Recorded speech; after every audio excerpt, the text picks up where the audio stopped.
بسم اللہ الرحمن الرحیم۔ آج ہم پوڈ کاسٹ دیکھنے والے ذرا سوچ رہے ہوں گے کہ جگہ بدل گئی ہے، کدھر ہم موجود ہیں۔ تو ہم اس وقت جہلم آئے ہوئے ہیں، اور انجینئر محمد علی مرزا صاحب کی قوت ہے جو ہمیں یہاں پہ کھینچ کے لائی ہے۔ الحمدللہ۔ اور ہم علی بھائی کو کم و بیش 5 سال سے میں سن رہا ہوں آپ کے ماشاء یوٹیوب پہ جو لیکچرز آتے ہیں، اور اس سے بہت کچھ سر سیکھنے کو ملا ہے سر۔ ایک تو آپ کا اخلاق بڑا پسند ہے، آپ کا گفتگو کرنے کا انداز بڑا پسند ہے، آپ کھری بات کرتے ہیں، آپ سائنس کے بارے میں بھی بہت زیادہ علم رکھتے ہیں، تو وہ بھی ایک بڑی ریفریشنگ چیز ہمیں ملتی ہے کہ کوئی دین کی دعوت دے رہا ہے لیکن اس کے ساتھ ان کو سائنس کا بھی علم ہے۔ تو اس حوالے سے میں آپ کا تو سر بہت تھینک یو کرنا چاہوں گا، شکر گزار ہوں کہ آپ نے موقع جزاکم دیا۔ اللہ خیرہ۔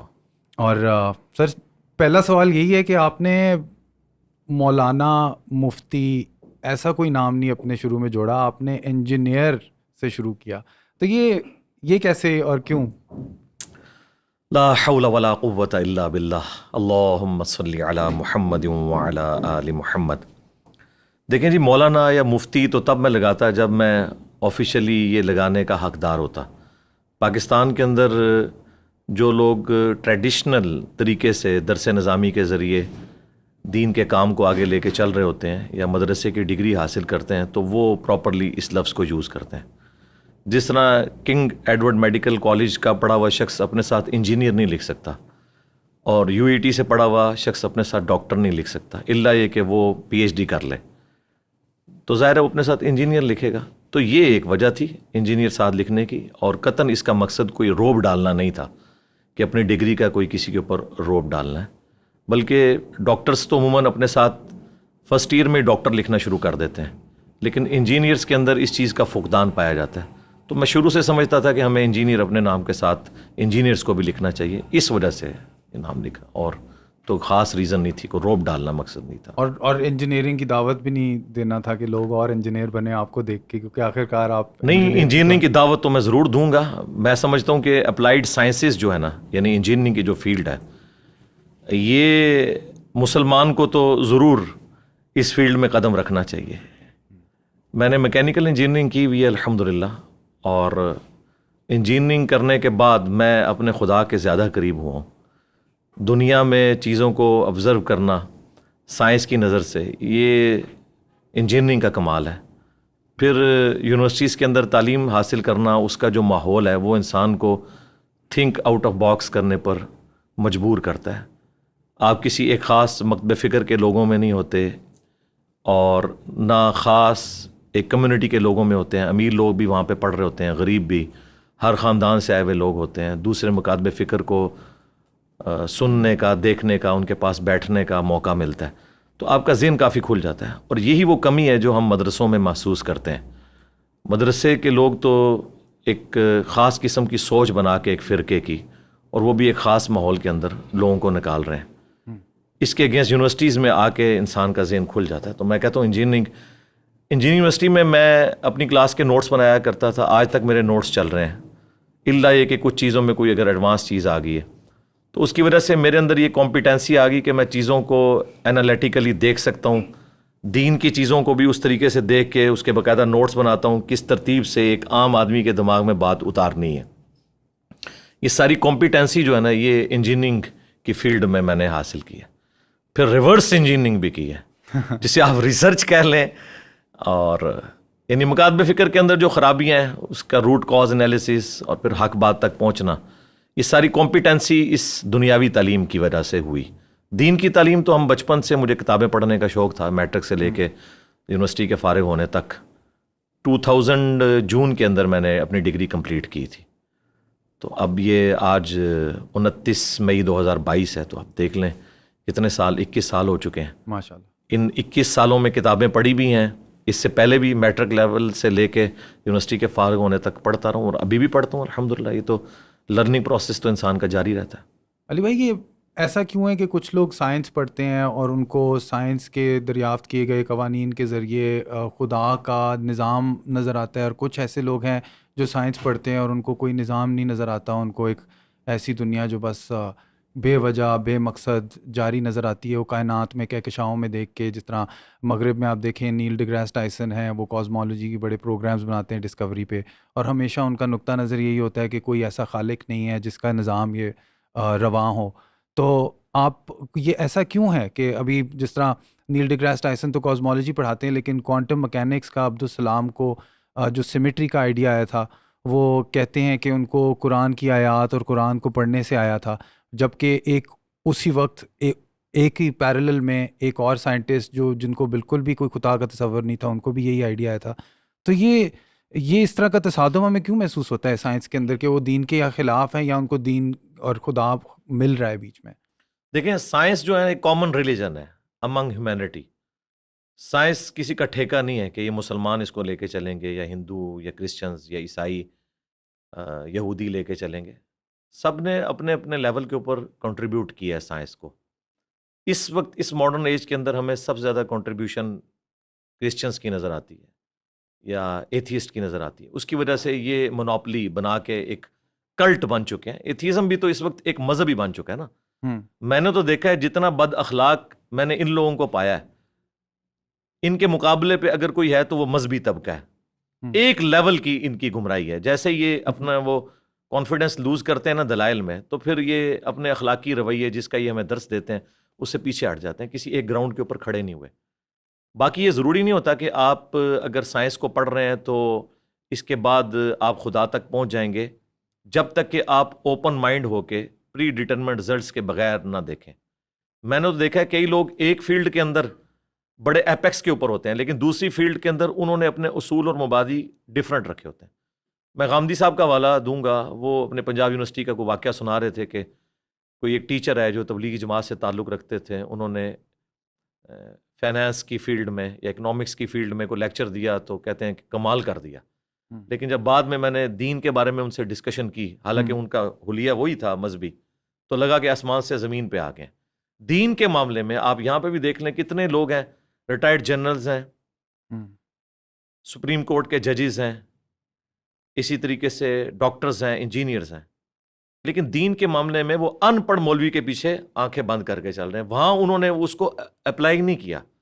سائنس کی فیلڈ میں نے دیکھا ہے کہ ہاتھی کے اوپر 40 سال لگا دیے, 25 سال لگا دیے کروکوڈائل کے اوپر, لیکن اس طرف نہیں سوچا کہ کس نے یہ کوالٹی اس کو دی ہیں.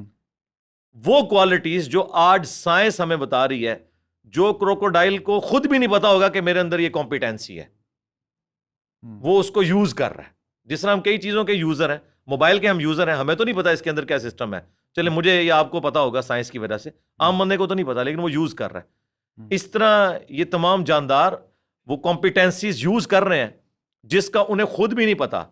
تو یقیناً جس کا انہیں خود نہیں پتا, اس کے پیچھے جو سائنس ہے اس کا نہیں ان کو پتا, تو وہ خود تو انہوں نے اپنے آپ کو نہیں بنایا ہوگا جب ان کا اپنے بارے میں نالج اتنا لمیٹڈ ہے. تو یہ بیسیکلی جس طرح ڈاکٹر سراج صاحب فرماتے تھے نا کہ انہوں نے ایک آنکھ بند کی ہوئی ہے, ایک مادے کی آنکھ سے دیکھ رہے ہیں. God is the only explanation of all the physical phenomena in this universe. وہ اس کے پیچھے جاتے نہیں ہیں, اور سائنس نے اپنی عاجزی مان لی ہے کہ ہم نے ڈیپ ڈگ اس حوالے سے نہیں کرنا, ہم نے قانون قدرت پہ آ کے رک جانا ہے کہ زلزلہ جو ٹیکٹونک پلیٹس کی ڈسٹربنس کی وجہ سے آتا ہے, یہ کون ڈیسائیڈ کرتا ہے کہ کس وقت کون سی پلیٹ ڈسٹرب ہونی ہے؟ وہ کہتے ہیں یہ ہماری فیلڈ ہی نہیں ہے, جب ہوگا نا اس کے بعد دیکھیں گے. گریویٹیشنل فورس ہے, پوری دنیا کے نظام کو, کائنات کے نظام کو اس نے باندھا ہوا ہے. وہ کہتے ہیں بس یہ فورس ہے نا, یہ کہاں سے آئی؟ وہ کہتے ہیں یہ ہماری فیلڈ نہیں ہے, ہم بس ادھر تک. تو سائنس فزیکل ورلڈ سے تعلق رکھتی ہے, اور اس کے بعد میٹا فزکس کو یہ ڈیل نہیں کرتی. تو یہ ان کی عاجزی ہے, میں سمجھتا ہوں. سائنس جو ہے وہ فلسفہ جو ہم پرانا لے کے چل رہے تھے, کورولریز بنا کے عجیب و غریب رزلٹ نکالتے تھے, اس سے تو جان چھوٹی. کم از کم کوئی چیزیں ہم میتھمیٹیکلی پروف کر سکتے ہیں. تو یہ جن لوگوں کا آپ ذکر کر رہے ہیں نا, یہ اس طرف جاتے نہیں. جو کوئی جاتا ہے نا پھر وہ اس بات تک پہنچ جاتا ہے. اور اس کا ثبوت یہ ہے کہ آپ ان لوگوں کو ہمارے ساتھ بٹھائیں, ہم 2-4 کاؤنٹر کوسچن ان کے ساتھ کریں گے تو آپ کو نظر آئے گا یہ آسمان سے زمین پہ گر پڑیں گے کہ یار ہم نے اس طرف تو کبھی غور ہی نہیں کیا. جس طرح ایک چھوٹا بچہ ایک کھلونے کے ساتھ کھیلتا رہتا ہے, جب تک اس کے دماغ میں آپ یہ چیز ہائی لائٹ نہ کریں کہ یار یہ کیسے بنا ہوگا, یہ ورکنگ کیسے کرتا ہے, کوئی خاص لیول سے آگے سوچتا نہیں ہے, بس وہ صرف یوزر ہوتا ہے. جس طرح ہم لوگ سائنس کی بنائی ہوئی چیزوں کے یوزر ہیں نا, اس طرح یہ جو نیشنل جغرافک یا ڈسکوری یا اینیمل پلانٹ کے لیے ویڈیوز بنا رہے ہیں نا، بس یہ اتنی تحقیق کر رہے ہیں، اس کے پیچھے نہیں جاتے کہ یار کروکوڈائل جو ہے وہ 3000 پاؤنڈز کے ساتھ چیزوں کو یوں گرپ کرتا ہے، ہڈی بھی توڑ کے رکھ دے، لیکن اس کے کھولنے کی صلاحیت اتنی کم ہے کہ اس کے اوپر اگر آپ ٹیپ بھی لپیٹ دیں نا تو وہ اپنے کھول نہیں سکتا۔ یہ کون سے مسلز ہیں جو یہاں تو اتنی پاور رکھتے ہیں، کھولنے میں نہیں رکھتے؟ یہ کس نے اس کے اندر یہ کوالٹیز رکھی ہوئی ہیں؟ اس بیچارے کو تو خود بھی نہیں پتا۔ آپ حیران ہوں گے، ابھی پیسیفک میں اور اٹلانٹک میں گہرائیوں کے اندر ایسی مخلوقات، ان کی ویڈیوز آ چکی ہیں نیشنل جغرافک اور ڈسکوری چینل کے اوپر، کہ جن کے اندر سیم وہی سسٹم ہے جو آج کی لیٹسٹ سب میرینز میں یوز ہو رہا ہے۔ اب ہم نے اتنے صدیوں کے بعد دھکے کھا کے جو چیزیں سیکھی ہیں، اور وہ مخلوقات تو لاکھوں سال سے ایگزسٹ کر رہی ہیں۔ آپ کی سب میرین کا تو ڈیزائنر ہے اور ایوالو ہوا ہے یہ ڈیزائن کئی لوگوں کے کنٹریبیوشن کے بعد، اور وہ ڈیزائن خود بخود بن گیا۔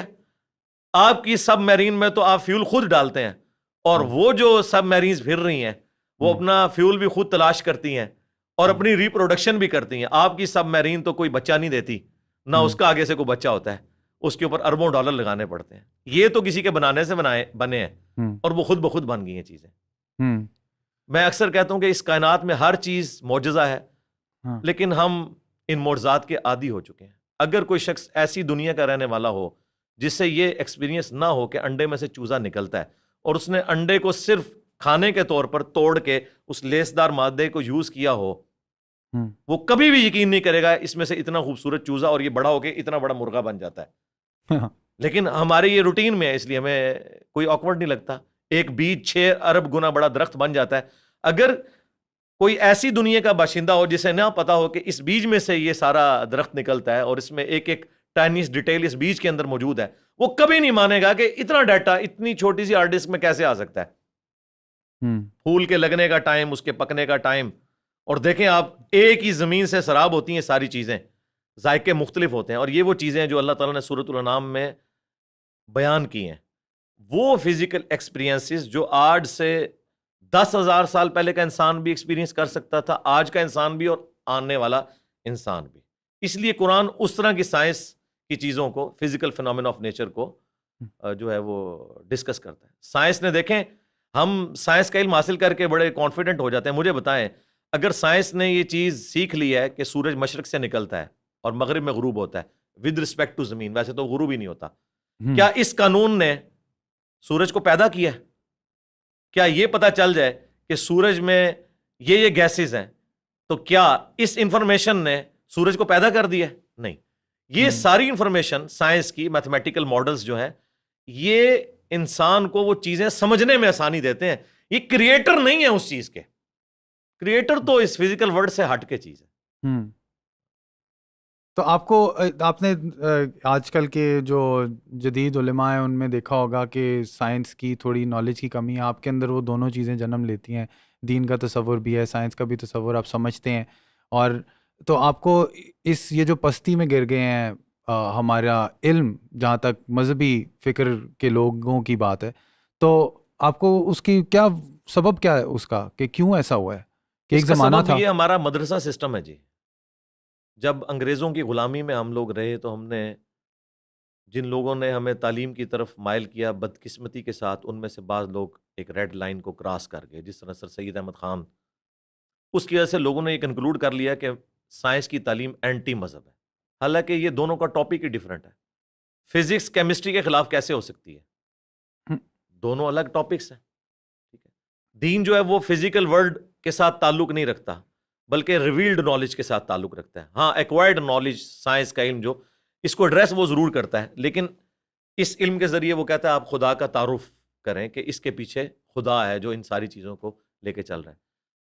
شروع میں سلطنت عباسیہ کے دور کے اندر مسلمانوں نے سائنس میں بڑی ترقی کی ہے۔ پوری دنیا کا اس وقت جو آپ کا میتھمیٹکس کا نظام ہے، الیکٹرانکس کا نظام، وہ الجبرا کے اوپر چل رہا ہے۔ یہ لفظ ہی عربی کا ہے، الجبرا، آپ اندازہ لگائیں، ساری بنیادیں وہیں سے تھیں۔ بعد میں ظاہر ہے مسلمان پھر اور چکروں میں پڑ گئے، اس کی وجہ سے سستی ہوگی۔ پھر جب ان پہ کلونین پاورز آ گئیں، انہوں نے پھر سائنس کی تعلیم کی بجائے اپنے آپ کو انہی کتابوں تک محدود کر لیا، اور سائنس کا علم اور جو دین کا علم ہے اس کو الگ تصور کرنا شروع کر دیا. آپ تو کہہ رہے ہیں نا علماء کے پاس سائنس کے علم کی کمی ہے, معذرت کے ساتھ ان کے پاس سائنس کا علم ہے ہی نہیں ہے. کمی کی کون سی بات ہے, ان کو سائنس کی ڈیفینیشن نہیں پتا, کسی ایک ٹاپک کے اوپر یہ جنرل گفتگو بھی نہیں کر سکتے. اور میں اکثر کہتا ہوں کہ سائنسدانوں کا آپ حوصلہ دیکھیں, آپ ان کی تحقیق کو بیان کریں, وہ خوش ہوتے ہیں. وہ کبھی نہیں کہتے یہ میری تحقیق تھی تم کیوں بیان کر رہے ہو. وہ اتنا اپنے اس ریلیجن کو آن کرتے ہیں کہ یار سائنس اس رزلٹ پہ پہنچی اور سائنس پھلے پھولے ہمیں خوشی ہوتی ہے. لیکن مذہبی طبقہ, آپ ان میں سے کسی کی چھوٹی سی تحقیق اٹھائیں اور وہ اس کو آپ پریزنٹ کریں, وہ کہتے ہیں یار اس کو تو آتا ہی کچھ نہیں تھا, اس نے تو فلاں جگہ یہ بات پڑھی ہے. وہ اس طرف, یعنی یہ کیڑی سے بھی زیادہ معمولی ان کا دل ہوتا ہے. اس لیے میں نے تھنک آؤٹ آف باکس کیا. میں نے سارے علماء کو پڑھا, ساروں کے قرآن کے ترجمے پڑھے, ساروں کے اختلافی موضوعات پڑھے, پھر اوریجنل کتابوں کے ساتھ اسے میچ کیا, پھر ایک پبلک میں چیز سامنے رکھ دی کہ یہ دیکھیں اگر آپ کتابوں کو مانتے ہیں تو کتابوں کا دین یہ ہے, اور اگر آپ فرقوں کے دین کو لے کے چل رہے ہیں تو سب نے اپنی اپنی مرضی کی چیزیں لی ہوئی ہیں اور اس کے اوپر وہ اڑے ہوئے ہیں. میں نے اپنی یونیورسٹی میں یہ چیز آبزرو کی ہے, شروع سے میرے اندر یہ جستجو والا ایک مادہ تھا. جو ٹیچر بھی کسی ایسے پیریڈ میں آتا تھا جس میں بیٹھا ہوتا تھا تو وہ ٹیچر کی کانپیں ٹانگ رہی ہوتی تھی کہ یہ بڑا خطرناک ہے. ٹھیک ہے, اس وجہ سے کہ میں چیزوں کو آبزرو کرتا تھا, پھر کاؤنٹر کوسچن کرتا تھا. یہ عادت شروع سے ہے. اسی چیز کو میں نے جب دین پہ اپلائی کیا تو میں ایک آپٹیمل سولوشن تک الحمدللہ ہر معاملے میں پہنچتا ہوں. اور لوگ کہتے ہیں آپ اپنے عقائد و نظریات جو آپ نے اخذ کیے ہیں اس کو ریوزٹ جی ضرور کریں گے, لیکن وہ جتنی بھی ریسرچ کر رہی ہیں وہ آلریڈی کر کے ایک رائے سامنے رکھتے ہیں. کبھی کوئی غلطی لگ سکتی ہے انسان کو, بدنیتی کے ساتھ نہیں, لیکن اوورآل الحمدللہ پوری محنت کرنے کے بعد ایک رائے ہم رکھتے ہیں. اور اس کے پیچھے وہی دنیاوی تعلیم بھی ہے کہ جس نے ہمیں ایک تھنک آؤٹ آف باکس کرنے کا جذبہ پیدا کیا ہے. مدارس سسٹم کی آؤٹ پٹ کبھی بھی مولانا مودودی, ڈاکٹر اقبال, ڈاکٹر اسرار, ڈاکٹر ذاکر نائک, احمد دیداد کبھی بھی نہیں ہوں گے, کیونکہ اس سسٹم کے اندر آپ کی صلاحیتوں کو زنگ لگ جاتا ہے جب آپ کو ایک خاص سوچ کے اندر محدود کر دیتے ہیں اور بس اسی سلیبس کے ساتھ لے کے چلتے ہیں. اس میں بھی سلیکٹیو چیزیں, یہ نہیں ہے کہ یہ کتابیں حدیث کی مکمل پڑھائیں گے, نہیں, سلیکٹیو, ورنہ تو سارے ایک ہی پیج پہ نہ آ جائیں. مجھے بتائیں دنیا میں انگلش کے 2 مختلف پروفیسر اٹھا لیں دنیا سے, کوئی یہ نہیں کہے گا ایک کہ بی یو ٹی بٹ ہوتا ہے انگلش میں اور دوسرا کہ بی اے ٹی بٹ ہوتا ہے. ایک ہی بات کرتے ہیں. فزکس کے لوگ جو اسٹیبلش سائنٹیفک فیکٹس ہیں ایک ہی بات اس کے بارے میں کرتے ہیں. اگر گریویٹیشنل فورس کی بات ہوگی تو سارے نیوٹنز لا آف گریویٹیشن ایک طریقے سے بیان کریں گے, لیکن سرکار قرآن کے پہلے صفحے پہ لکھا ہے ایاک نعبد و ایاک نستعین. آپ اس کی انٹرپریٹیشن دیکھیں, بالکل واضح لکھا ہے کہ دعا اللہ سے مانگنی ہے. کوئی قبر والوں کو پکار رہا ہوگا, کوئی مرے ہوئے لوگوں کو پکار رہا ہوگا, کوئی کسی جن کو پکار رہا ہوگا, کسی فرشتے کو, حالانکہ قرآن اپنی تعلیمات میں بالکل واضح ہے. سر اس میں یہ زبان کا مسئلہ نہیں آتا کہ ایک زبان جو آج سے 1400 سال پہلے استعمال کی جاتی تھی, ہمیں لنگوسٹکس میں پڑھاتے تھے کہ زبان جو ہے وہ بھی ایوالو کرتی ہے, کس لفظ کو کس لیے استعمال کیا جاتا ہے, کہ حرف اور اس کے معنی کے درمیان جو رشتہ ہے وہ آربیٹری ہے, کہ ایک درخت ساؤنڈ میں درخت کا مطلب وہ نہیں ہے وہ درخت جو آپ کو نظر آ رہا ہے, جب تک آپ کہتے نہیں ہیں یہ درخت ہے, پھر آپ کے دماغ میں وہ کنیکشن اس حرف کا اس معنی سے بن جاتا ہے. تو اب ایک کلچر جو 1400 سال پہلے تھا اس کی زبان محفوظ کس طرح رکھی گئی تاکہ آج اس کی انٹرپریٹیشن وہی ہو جو 1400 سال پہلے سمجھی جاتی تھی. میرا خیال ہے اس وقت جو اسلام کے زندہ معجزات ہیں نا, ان میں سے ایک معجزہ یہ بھی ہے. قرآن کو ہم معجزہ مانتے ہیں نا, عقل کو عاجز کر دینے والی چیز. قرآن وہ کتاب ہے جس نے عربی کو فریز کر دیا ہے, ایٹ لیسٹ جو ان کی اپنی لینگویج تھی اس کو. باقی ظاہر ہے ماڈرن چیزیں, اگر آپ موبائل آیا ہے مارکیٹ میں تو اس کے لیے عربی زبان میں کوئی لفظ رکھا جائے گا, ظاہر ہے ایک نئی چیز مارکیٹ میں آئی ہے نا. لیکن یہ نہیں ہوا کہ قرآن جب نازل ہوا ہے اس وقت جو الفاظ استعمال ہو رہے تھے ان کی آبزرویشن میں, جن چیزوں کے لیے, پہاڑ کے لیے اگر جبل ان کا لفظ ہے تو اب کوئی چینج ہو گیا ہوا ہے, نہیں. اسی طریقے سے تلوار کے لیے کوئی لفظ ہے, اسی طریقے سے زبان کے لیے کوئی لفظ ہے تو وہ اب چینج ہو گیا ہے, نہیں. عربی زبان کو فریز کر دیا ہے قرآن نے. ظاہر ہے پوری دنیا میں اسلام پھر چلا گیا, پھر اللہ کی طرف سے یہ معجزانہ چیز ہوئی.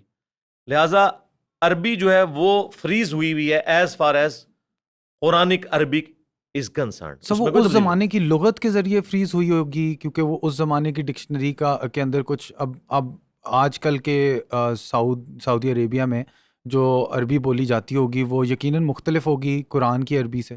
نہیں، مختلف نہیں ہے. یہ یہاں کی مت ہے، علماء نے مشہور کی ہوئی ہے تاکہ کہیں لوگ عربی سیکھ نہ لیں. جو لوگ وہاں رہ کے آئے ہیں ان سے ذرا پوچھیں کہ کون سی چیز مختلف ہے. قرآن میں کون سا لفظ ایسا استعمال ہو رہا ہے جو ان کی عربی میں یوز نہیں ہوتا. ابھی ریسنٹلی عمر سیریز فلم بنی ہے آج سے 10 سال پہلے، قطر والوں نے بنائی ہے نا، پیور عربک. آپ کو لگے گا قرآن ہی پڑھ رہے ہیں، ساری ڈکشنری وہی یوز ہو رہی ہے، ان کا سٹائل بھی بولنے کا وہی ہے. یہ تو نہیں کہ 1400 سال پرانے کوئی انہوں نے ڈی این اے کے ذریعے بندے پروڈیوس کر کے لے آئے، یہ آج کے لوگ ہی ہیں نا. اسی طریقے سے قرآن کی عربی بالکل فریز ہے. اور جو آپ نے ڈکشنری کی بات کی، ڈکشنری جو ہے نا یہ لینگویج کے بعد آتی ہے. ڈکشنری بنائی جاتی ہے لینگویج کو سمجھنے کے لیے. جو لوگ اہل زبان ہوتے ہیں انہیں ڈکشنری کی ضرورت نہیں ہے. ہم نے اردو جو ہے ڈکشنری سے تو نہیں سیکھی ہے، پنجابی ڈکشنری سے سیکھی ہے. پنجابی تو ہم لکھ بھی نہیں سکتے لیکن بولتے اتنی اچھی ہیں، ٹھیک ہے. تو اہل زبان اتھارٹی ہیں. قرآن میں آیا کہ ہم نے اسے لسان مبین میں نازل کیا ہے. عرب کے جو بادیہ نشین لوگ تھے نا، وہاں کے رہنے والے لوگ، ان کی عربک ڈائلیکٹس کے اندر یہ نازل ہوئی ہے. اس میں کچھ الفاظ کا فرق ہوتا ہے، وہ آج بھی موجود ہے. اور قرآن بھی 7 قرات کے اندر نازل ہوا ہے. یہ ایک قرات ہے جو اس وقت پوری دنیا میں پڑھی جا رہی ہے، اس کے علاوہ بھی ہے، لیکن وہ عربی اسی طریقے سے ہے، اس میں کوئی فرق نہیں آیا. اور یہ قرآن کا معجزہ ہے. پھر اتنی انٹرپریٹیشن میں اتنے اختلافات کیوں؟ انٹرپریٹیشن میں اختلافات علماء کی وجہ سے آیا ہے. ترجمے میں کہیں نہیں آیا، انٹرپریٹیشن میں آیا، تفسیر میں آیا. اچھا مجھے یہ بتائیں، قرآن کو تو چھوڑ دیں، دنیا میں انگلش زبان اس وقت دنیا میں سب سے زیادہ بولی اور سمجھی جاتی ہے نا. انگلش کا اگر میں ایک مضمون لکھ کے دوں ایسے 10 لوگوں کو جو اردو کی فیلڈ میں بھی اپنی ایپیکس کو ہوں، اور انہیں کہوں کہ اسے اردو میں ٹرانسلیٹ کرو، اپروپریٹ ورڈ ڈھونڈ کے، اور انہیں انگلش بھی اسی لیول کی آتی ہو، تو کیا آپ سمجھتے ہیں کہ 100% ایک جیسا ترجمہ کریں گے؟ لیکن مفہوم ایک جیسا ہو. بسم اللہ الرحمن الرحیم کا ترجمہ کوئی کرے گا، اللہ کے نام سے شروع جو مہربان رحم فرمانے والا ہے. حالانکہ ہے لفظ کہیں موجود نہیں ہے، ہم اس کو جملہ کمپلیٹ کرتے ہیں. اچھا، اسی لیے احمد بریلوی صاحب نے ترجمہ کیا ہے اللہ کے نام سے شروع مہربان اور رحمت والا. ہے نہیں، انہوں نے آگے ساتھ لگایا، لیکن کوئی فرق پڑا ہے؟ معنی وہی. اچھا کسی نے ترجمہ کر دیا شروع کرتا ہوں اللہ کے نام سے. اچھا کوئی فیمیل ہوگی تو کرتی ہوں، وہ کہتے ہیں کرتا کرتی تو اس میں لکھے ہی نہیں ہوا، اس کا ترجمہ ہونا چاہیے شروع اللہ کے نام سے. تو ہم کہتے ہیں یار کوئی فرق نہیں پڑتا، اگر شروع کرتا ہوں کوئی کہہ دیتا ہے تو شیطان کے نام سے تو شروع نہیں ہوا. تو یہ صرف قرآن کا مسئلہ نہیں ہے، اور یہ مسئلہ ہے ہی نہیں، اسے مسئلہ بنانا ہی نہیں چاہیے. جب بھی ایک زبان دوسرے میں ٹرانسلیٹ ہوتی ہے تو اپروپریٹ ورڈ اس کے لیے جب یوز کیے جاتے ہیں تو اس میں کوئی شخص یہ کہہ سکتا ہے کہ یہ بہتر چناؤ ہے، لیکن مفہوم ٹرانسفر ہو جاتا ہے. میرے نزدیک قرآن کا سب سے بیسٹ ترجمہ جو ہے نا مولانا مودودی نے کیا ہے رحمہ اللہ. انہوں نے قرآن کا جو عربی زبان کا سوز و گداز تھا نا اسے ٹرانسلیٹ کیا ہے اردو میں اس طریقے سے، اپروپریٹ ورڈز. یعنی مجھے قرآنک عربی کافی حد تک آتی ہے، مجھے ضرورت نہیں پڑتی ترجمے والا قرآن کھولنے کی، لیکن وہی جو سوز و گداز مجھے عربی میں قرآن پڑھتے ہوئے محسوس ہوتا ہے نا وہ مولانا مودودی کے ترجمے میں فیل ہوتا ہے. اور انہوں نے جو تفہیم القرآن کا مقدمہ لکھا ہے نا اس میں انہوں نے یہی بات لکھی ہے کہ میں اس کو اس طرح نہیں ترجمہ کروں گا کہ نہیں، قرآن چونکہ لٹریچر کی زبان ہے، میں لٹریچر میں اسے ٹرانسلیٹ اس طریقے سے کروں گا تاکہ اس کی تھیم، اس کے اندر جو زور اور پیشن ہے وہ اسی طریقے سے ٹرانسفر ہو جس نے عرب کے لوگوں میں بجلی بھری ہے. اور یقین کریں قرآن آج بھی ہم پڑھتے ہیں نا، مجھے تو یہ میں کتنی بار اس کو ترجمے سے پڑھ چکا ہوں الحمدللہ، اور بڑے پیشن کے ساتھ. مجھے یہ کبھی بوریت نہیں ہوتی اس کو پڑھتے ہوئے، نہ فیل ہوتا ہے یہ کوئی پرانی کتاب ہے. اس لیے آپ دیکھیں الہامی کتابیں کبھی پرانی نہیں ہوتی، کیونکہ بیسک ہیومن انسٹنکٹ انسان کی وہی ہے. آج بھی انسان دنیا میں اسی طریقے سے پیدا ہو رہے ہیں جیسے پہلے پیدا ہوتے تھے. آج بھی ماں باپ کا رشتہ ہے، بیوی بچوں کا رشتہ ہے. آج بھی انسان کھانا کھاتا ہے تو زندہ رہتا ہے، 24 گھنٹے کے بعد ایک دفعہ اسے سونے کی حاجت ہوتی ہے، اور جو اس نے کھایا ہے اس کو نکالنا اسے پڑتا ہی ہے. یہ ساری کمزوریاں اس کے ساتھ اٹیچ ہیں. بڑھاپے کو وہ ٹال نہیں سکتا، موت کو ٹال نہیں سکتا. کیا انسان میں کوئی فرق آیا؟ زیادہ سے زیادہ ہم تھوڑے سال پسند ہو گئے ہیں، ہم نے اپنی زندگی آسان کر لی ہے، لیکن ہم اپنے آپ کو بوڑھا ہونے سے روک تو نہیں پا رہے، نظر کمزور ہونے سے روک تو نہیں پا رہے، اپنے آپ کو نیند سے آزاد تو نہیں کر پا رہے. وہ ساری چیزیں تو ہمارے ساتھ اسی طرح لگی ہوئی ہیں. ٹھیک ہے, سیکس سب سے زیادہ امپورٹنٹ جذبہ. فرائڈ نے تو ابھی کہا ہے نا, قرآن تو بہت پہلے کہہ رہا ہے زُجِّنَ لِلنَّاسِ حُبُّ الشَّهَوَاتِ مِنَ النِّسَاءِ, انسان کے لیے مزین کر دی گئی ہیں شہوت والی چیزیں جن میں انسان کی خواہش ہے. پہلے نمبر پہ عورتیں, تو آج بھی اسی طریقے سے ہے. فرعونیت آج بھی اسی طریقے سے ہے. آج اس کا نام کچھ اور ہوگا, پوسٹ وہی موجود ہے. اس لیے الہامی کتابیں کبھی پرانی نہیں ہوتی. یہ لوگ کہتے ہیں 1400 سال, سر 14,000 سال پرانی بات بھی ہو تب بھی کیا جھوٹ بولنا آج اگر برا سمجھا جا رہا ہے تو آج سے 14,000 سال پہلے برا نہیں تھا؟ کسی کے ساتھ حسن سلوک کرنا اس زمانے میں اگر اچھا تھا تو آج اچھا نہیں ہے. کسی کو دھوکہ دینا اس زمانے میں اگر برا تھا تو آج نہیں ہے. یہ اخلاقی رویے, یہ ساری کی ساری چیزیں یہ کبھی بھی نہیں بدلتی. اس لیے الہامی کتابوں کو ضرورت ہی نہیں پڑتی, یہ اخلاقیات کے ساتھ ڈیل کرتی ہیں. رہ گی سائنس یا آپ کے جدید مسائل, اس میں تو قرآن حکیم نے آپ کو اوپن چھوڑ دی ہوئی ہے ایک آیت کے اندر, وَلَا تَقْفُ مَا لَيْسَ لَكَ بِهِ عِلْمٌ إِنَّ السَّمْعَ وَالْبَصَرَ وَالْفُؤَادَ كُلُّ أُولَٰئِكَ كَانَ عَنْهُ مسؤولا. سورہ بنی اسرائیل میں جو 10 کمانڈمنٹس کا جو قرآنک ورژن ہے اس میں یہ آیت نمبر 36 ہے, اے انسان کسی چیز کی پیروی اس وقت تک مت کر جب تک کہ تجھے اس کے بارے میں ڈیفینیٹ علم حاصل نہ ہو جائے. بے شک کان, آنکھ اور عقل اس کے بارے میں پوچھا جائے گا, دل ہو یا دماغ کوئی بھی چیز. تو ہمیں یہ ایک سمجھ لیں کی دے دی اللہ تعالیٰ نے کہ آپ نے اپنے حواس خمسہ کو یوز کر کے ڈیفینیٹ علم کے اوپر بنیاد رکھنی ہے. آپ نے یہ نہیں کہنا کہ زلزلہ اس لیے آتا ہے کہ وہ ایک گائے نے ایک سینگ کے اوپر زمین کو اٹھایا ہوا ہے, نہیں, اس کی کوئی دلیل نہ ریویلڈ نالج میں ہے نہ ایکوائرڈ نالج میں. تو جب تک ڈیفینیٹ علم نہ ہو آپ نے اس چیز کو اڈاپٹ نہیں کرنا. سائنس سے ہمیں اسی لیے محبت ہے کہ وہ ڈیفینیٹ علم کی طرف بلاتی ہے. اس کو سپورٹو میں ایک حدیث بیان کرتا ہوں, پھر آپ اگلا سوال کریں اپنا. صحیح مسلم میں اوپر تلے 4 احادیث ہیں. نبی علیہ السلام ایک جگہ سے گزرے تو کچھ لوگ کھجور کی پیوند کاری کر رہے تھے اس کے میل اور فیمیل کے اعتبار سے فصل حاصل کرنے کے لیے. نبی علیہ السلام فرمایا اگر یہ نہ کرو تو کیا ہے؟ ان کا یا رسول اللہ اس سے فصل زیادہ ہوتی ہے. آپ علیہ السلام وہاں سے چلے کہ خاموش ہو کے, انہوں نے اسے حکم سمجھ لیا, انہوں نے اس سال وہ معاملہ نہیں کیا.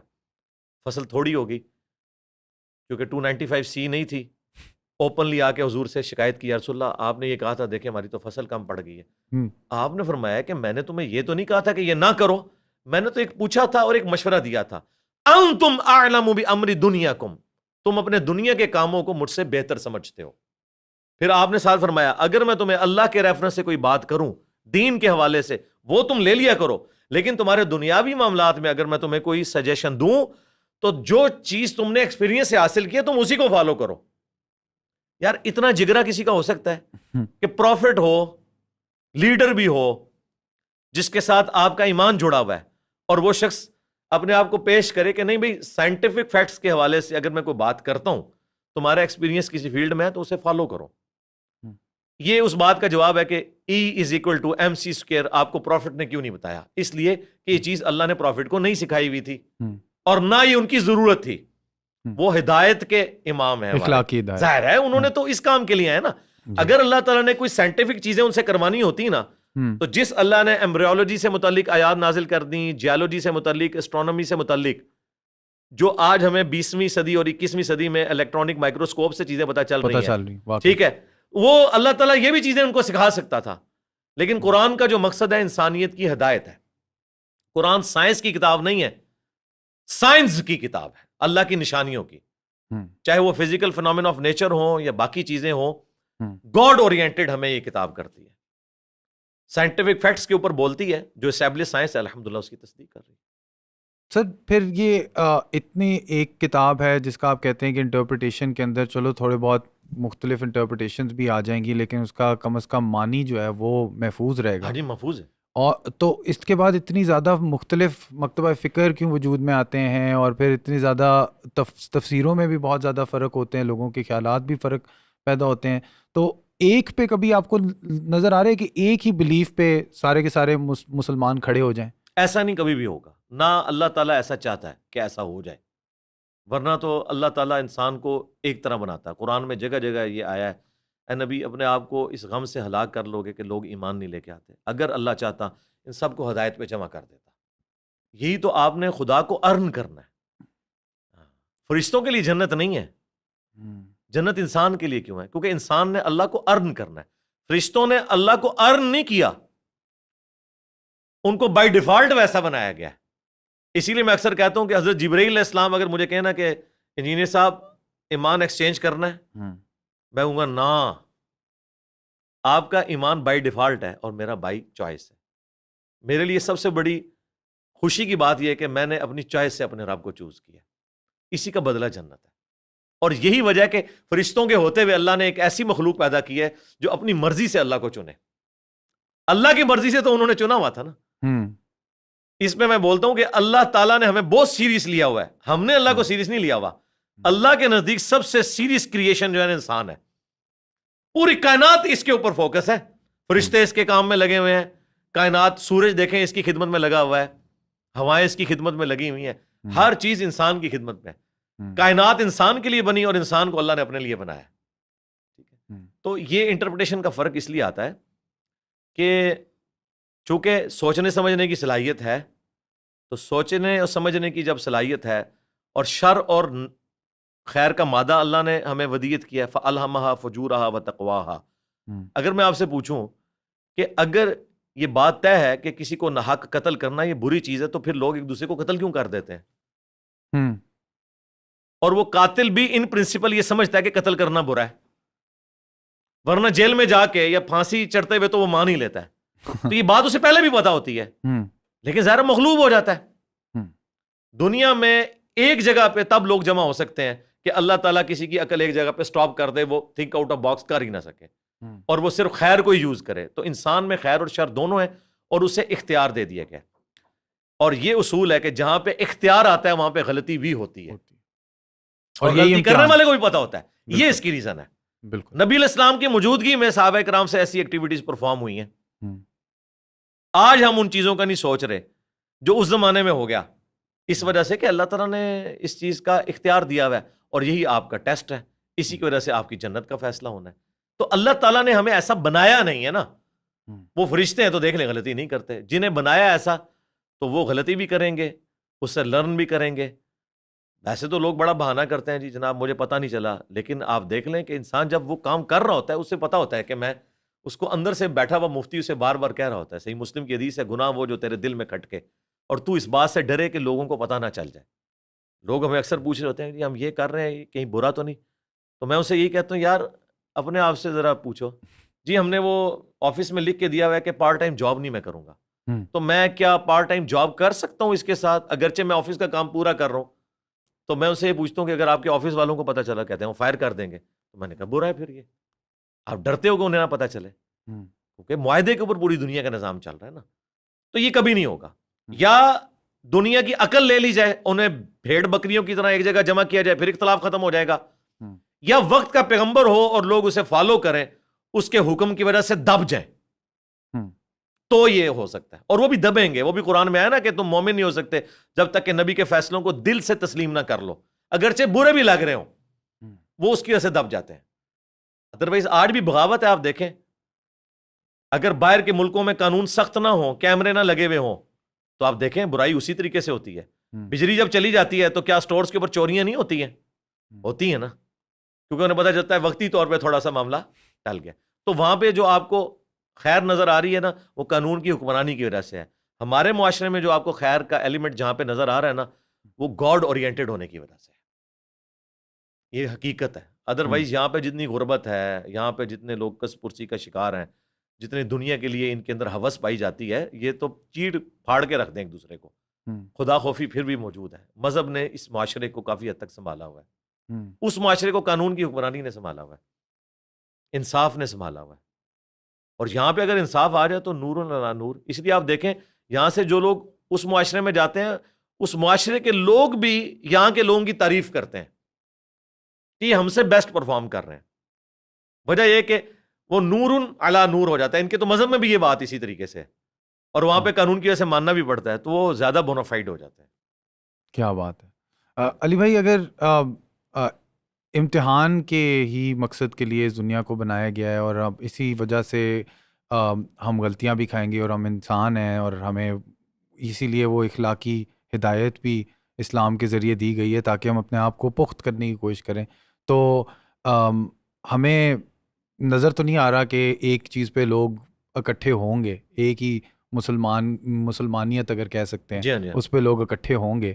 تو آپ کو کیا لگتا ہے کہ ایک فرد کو، ایک انسان کو کس طرح کا اپروچ بنانی چاہیے کہ وہ پوری زندگی اپنے آپ کو دین کی روشنی سے اپنے آپ کو پاکیزہ کرتا رہے، اپنے اندر جو برائیاں ہیں ان کو ختم کرتا رہے؟ تو وہ کیا ایک اپروچ ہونی چاہیے؟ دیکھیں اس میں پیسمسٹک اپروچ نہیں ہونی چاہیے، میں بڑا آپٹیمسٹک ہوں. دیکھیں جو چیزیں کامن ہیں ان کے اوپر تو عمل کرنے میں آپ کو کسی فرقے نے نہیں روکا. ہوں کون سا فرقہ کہتا ہے کہ جھوٹ بولنا جو ہے یہ اچھا ہے؟ سارے کہتے ہیں برا ہے. ہوں بے پردگی کو تمام مکاتب فکر غلط سمجھتے ہیں. مرد و عورت کے ناجائز اختلاط کو سب لوگ برا سمجھتے ہیں. خاوند کا بیوی کو چیٹ کرنا، بیوی کا خاوند کو چیٹ کرنا، اس کو سب لوگ برا سمجھتے ہیں. تو آپ اگر ریلیجن کے اندر بھی آ جائیں تو بہت ساری چیزیں جو کامن ہیں. 5 نمازیں ساروں کے نزدیک ہیں، ہوں ہر نماز کی جو فرض رکھتے ہیں وہ سب کے نزدیک کامن ہے، اس کی بیسک سٹرکچر کامن ہے، سب لوگ کبر رخی نماز پڑھتے ہیں. تو کامن چیزیں تو بہت ساری ہیں، ان پہ کیا ہم نے عمل کر لیا ہے؟ تو معذرت کے ساتھ اس پہ بھی عمل نہیں کیا. اس کی وجہ سے فرقہ واریت نے تو نہیں روکا ہوا، کسی فرقے نے روکا ہوا ہے کہ ایک سنی جو ہے وہ جھوٹ بول رہا ہے اس وجہ سے کہ کیا سنیت میں جھوٹ بولنا ہے، یا ایک شیعہ جھوٹ بول رہا ہے تو اس وجہ سے کیا شیعہ کہتے ہیں جھوٹ بولنا چاہیے؟ نہیں، وہ اپنے نفس سے مغلوب ہو کے اور خام خواہ اسے مذہب کے کھاتے میں ڈال رہا ہے یا فرقہ واریت کے کھاتے میں ڈال رہا ہے جان بوجھ کے. اس سے جیسا میں کہتا ہوں ایتھیسٹ چونکہ اپنی مرضی کی زندگی گزارنا چاہتے ہیں نا، تو وہ خدا کو پھر غائب کر دیتے ہیں. انہیں پتہ ہے خدا ہی رکاوٹ ہے، قدغن تو خدا لگاتا ہے. تو پھر جس طرح ایک کبوتر جب بلی کو غائب نہیں کر سکتا تو وہ آنکھیں بند کر لیتا ہے، وہ سننا بھی نہیں چاہتا. وہ آپ کو ساری لاجکس سائنس کے پیچھے دے گا، جب وہی لاجکس اسے پیش کی جائیں کریٹر کے بارے میں تو وہ کہے گا نہیں یہ بات نہ کریں آپ. ٹھیک ہے. اور ہم نے دیکھا کس طرح وہ کسپرسی کا شکار ہوتے ہیں جب ان کے ساتھ ایگزسٹنس آف گاڈ کے اوپر بات کی جاتی ہے، تو وہ وہی رویہ اختیار کرتے ہیں جو بلائنڈ قسم کے فالوورز کرتے ہیں، اسی اصول اور مبادی کے اوپر بھاگ جاتے ہیں. تو مذہب کے اندر آپ کی اپروچ یہ ہو کہ جو کامن چیزیں ہیں اس کو آپ فالو کریں، پلس قرآن کے اوپر تو سب کا اتفاق ہے نا، سنی شیعہ سے بھی اوپر. قرآن ہماری عقیدے کی کتاب، کوئی تبدیل نہیں ہوئی، اس کا ترجمہ بھی سب کا سیم، بالمفہوم بھی آلموسٹ سیم. الفاظ کے چناؤ میں فرق ہو سکتا ہے، اس سے کوئی فرق نہیں پڑتا. کبھی ہم نے کوشش کر کے دیکھی ہے. اب معاشرے میں مشہور ہے کہ جی شیعہ کہتے ہیں قرآن کے 40 پارے ہیں. کبھی کسی شیعہ سے بھی پوچھا تو وہ کہیں گے ہم تو پاروں کی تقسیم کو ہی نہیں مانتے، یہ تو بنو امیہ کے دور میں ہوئی ہے. اور حقیقت بات ہے قرآن میں پارے تو ہے ہی نہیں تھے. تو بعد میں 30 دنوں میں قرآن مکمل کرنے کے لیے وہ کسی نے ایسے ایسے کر کے نا وہ گن کے نا صفحے 30 پارے بنا دیے. اور جس کا ثبوت یہ ہے کہ سورۃ الحجر کی ایک آیت پارہ نمبر 13 میں ہے، باقی پوری سورۃ الحجر پارہ نمبر 14 میں ہے. وہ ایک آیت جو ہے وہ ایک لائن بھی پوری مشکل سے بنتی ہے، وہ لائن بھی اس نے نا ادھر نہیں کی کہ ذرا ایونلی ڈسٹریبیوٹ ہو جاتا. ٹھیک ہے. تو یہ اس طرح کی غلطیاں اسی لیے ہوتی ہیں کہ جب انسانی اپروچ ہوتی ہے. تو یہ تو ہے ہی نہیں ہے. کبھی شیعہ کا قرآن جا کے پڑھا کہ بھی اس میں 40 پارے ہیں یا نہیں ہے، یا وہ کیا کہتے ہیں، وہ بھی اسی قرآن کو مانتے ہیں. اس طرح چیزیں مشہور کر دی جاتی ہیں کہ ترجمے اپنے اپنے ہیں. بالکل ایک ترجمہ ہے، میں نے باقاعدہ ویڈیو ریکارڈ کروائی ہے اور کرٹیکل آیات رکھی ہیں کہ دیکھو کوئی فرق ہے ترجمے کا، مفہوم کا فرق ہے تو وہ ایک لنگوسٹک دوسرے میں جاتی ہے تو فرق ہوتا ہے. تو آپ قرآن پڑھیں، سب کا ترجمہ پڑھ کے دیکھ لیں، کوئی فرق آپ کو نظر ہی نہیں آئے گا، مفہوم ایک ہی نکل رہا ہوگا. تو آپ اس کو فالو کریں، انسانیت کے لیے وبال اور عذاب نہ بنے. معذرت کے ساتھ اس وقت مسلمانوں میں وہ جو ایک سمجھ لیں ایکسٹرا جوڈیشل ایکٹیویٹیز پرفارم کرنے والے لوگ ہیں، انہوں نے دنیا کا امن برباد کر دیا ہے. انہوں نے مسلمانوں کی زندگی بھی اجیرن کی ہوئی ہے. کافر تو کبھی سوچ بھی نہیں سکتے کہ اس دین کی طرف آئیں گے، کیونکہ انہوں نے ہماری زندگی یہاں پہ ونریبل کی ہوئی ہیں. یعنی میں اگر رفع الیدین سے نماز پڑھ رہا ہوں نا کسی ایسی جگہ پہ جہاں سے ہندو گزر رہے ہیں یا سلیب لٹکائے ہوئے کرسچن گزر رہے ہیں، مجھے کوئی خطرہ نہیں ہے کہ مجھے کوئی آواز کسے گا. لیکن اگر میں کسی مسلمانوں کی مسجد میں ہوں اور وہ رفع الیدین کے قائل نہیں ہے، مجھے یہ بھی خطرہ ہے وہ آوازیں بھی کسے گا اور شاید مجھے کہے کہ مسجد دھو کے نکلنا ہے اب یہ جو تم نے گند ڈالا ہے ادھر، وہ یہ سمجھے گا. اس سے اندازہ لگائیں کہ ہمیں دوسرے مذاہب کے لوگوں سے یہاں خطرہ نہیں، اپنے لوگوں سے. اتنے تلخ رویے ہیں. تو میں سمجھتا ہوں کہ سب سے بہتر چیز ہے کہ آپ بوکش مسلمان بنیں اور انسانیت کے لیے فائدہ مند ہو. یہ نہ ہو کہ آپ کی وجہ سے نفرتیں عام ہوں. جو ہم کہتے ہیں سب کے پیچھے نمازیں پڑھیں, کوئی اپنی ڈیڑھ اینٹ کی مسجد لادہ نہ بنائے, جہاں وقت ہو جائے آپ نماز پڑھیں, آپ خدا کے سامنے کھڑیں. اور مزے کی بات, نماز میں کوئی بھی شرک نہیں کرتا, نماز میں سارے اللہ ہی کو پکارتے ہیں. باہر نکل کے کوئی کسی بابے کو پکارتا ہے, کسی قبر والے کو پکارتا ہے, نماز کے اندر وہ وہی پڑھ رہا ہے جو سب پڑھ رہے ہیں, اللہ کے سامنے سارے کھڑے ہیں, اللہ ہی کو سجدہ کر رہے ہیں.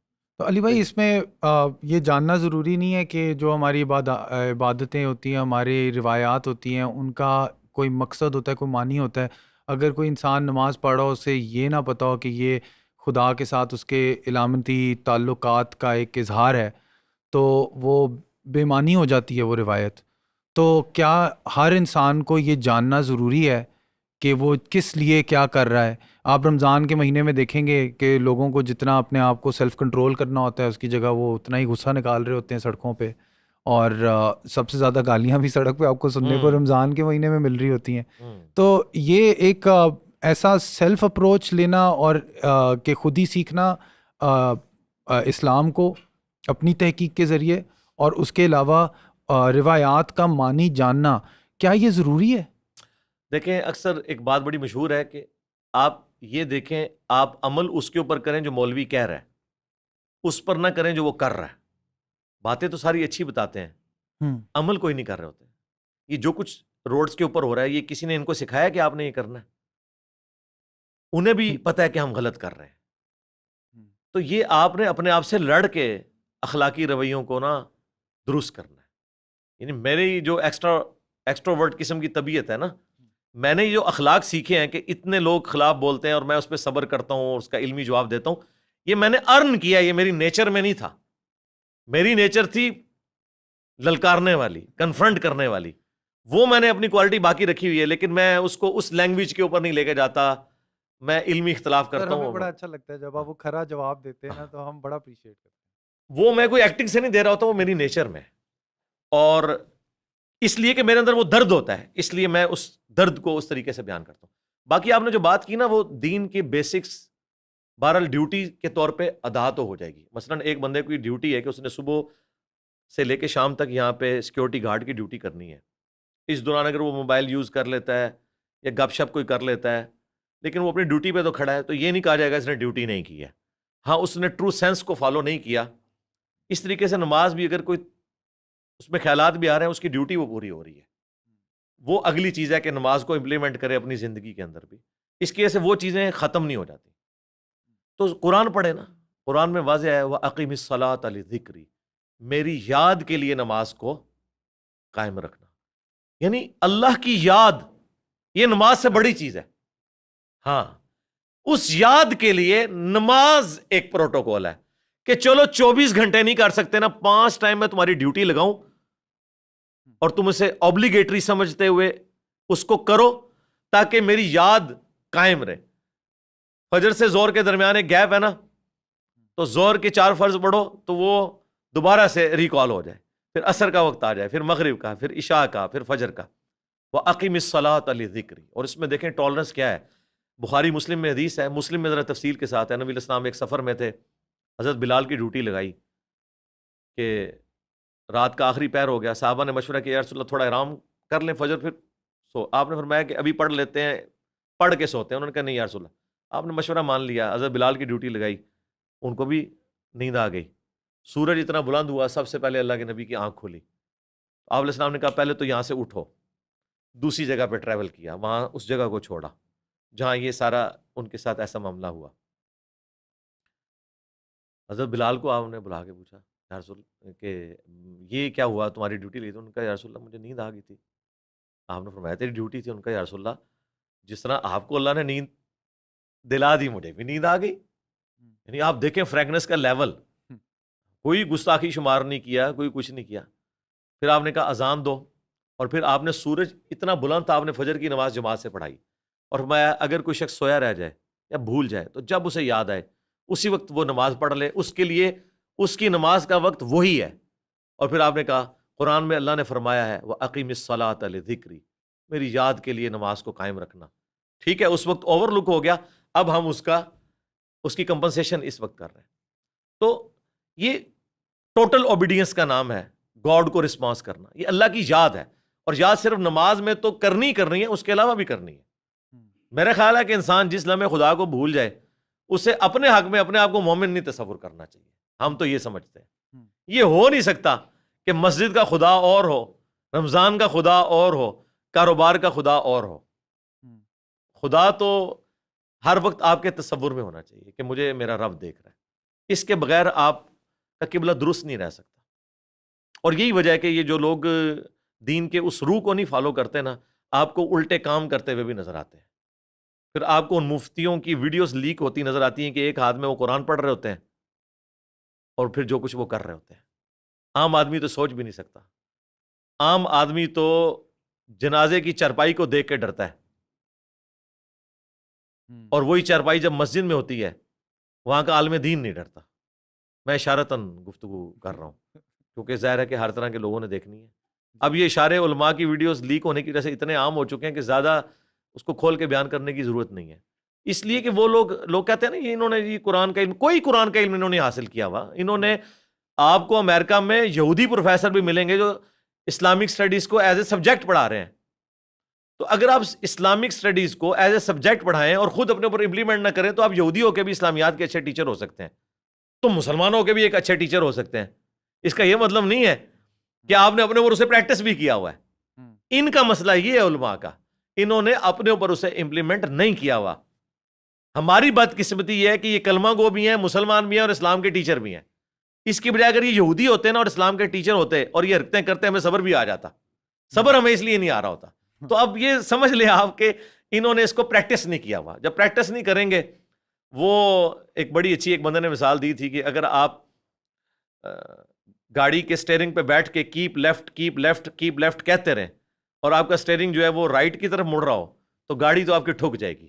آپ کے بولنے سے کچھ نہیں ہوگا، آپ نے پریکٹیکلی اس کو اس طرح امپلیمنٹ بھی کیا ہے کہ نہیں. تو پریکٹیکلی چونکہ ان کی تطہیر ان چیزوں سے نہیں ہوئی ہوتی، اس لیے پھر ان کے اندر آپ کو کمزوریاں نظر آتی ہیں.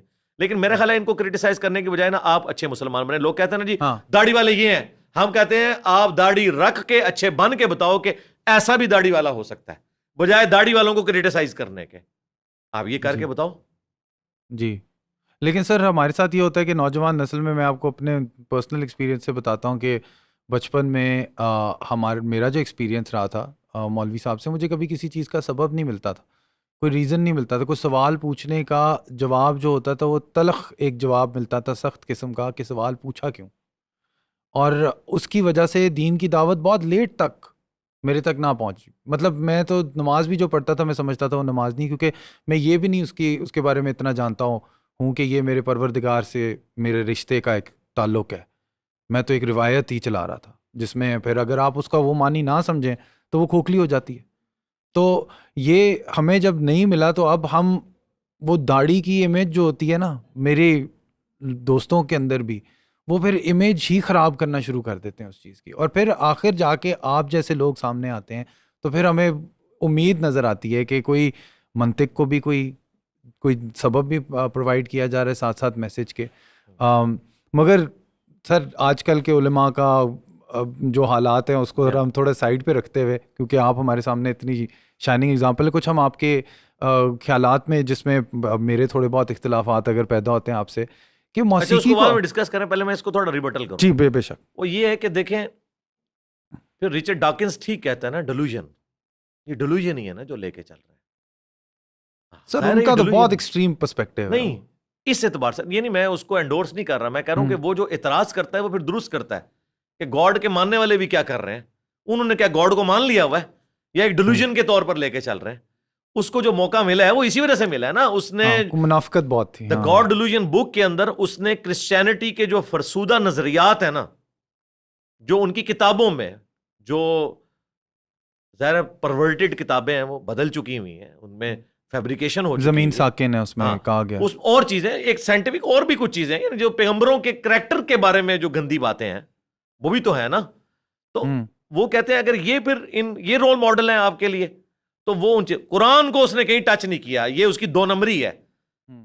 یعنی اتنا بڑا ریلیجن جو دنیا میں ڈومیننٹ ریلیجن ہے، اس کی کتاب کا اس نے ایک ریفرنس بھی پوری کتاب میں کوٹ نہیں کیا. وہ سب کچھ کرسچینٹی کے گرد گھومتا ہے، اس کے غلط نظریات کو ڈسکس کرتا ہے.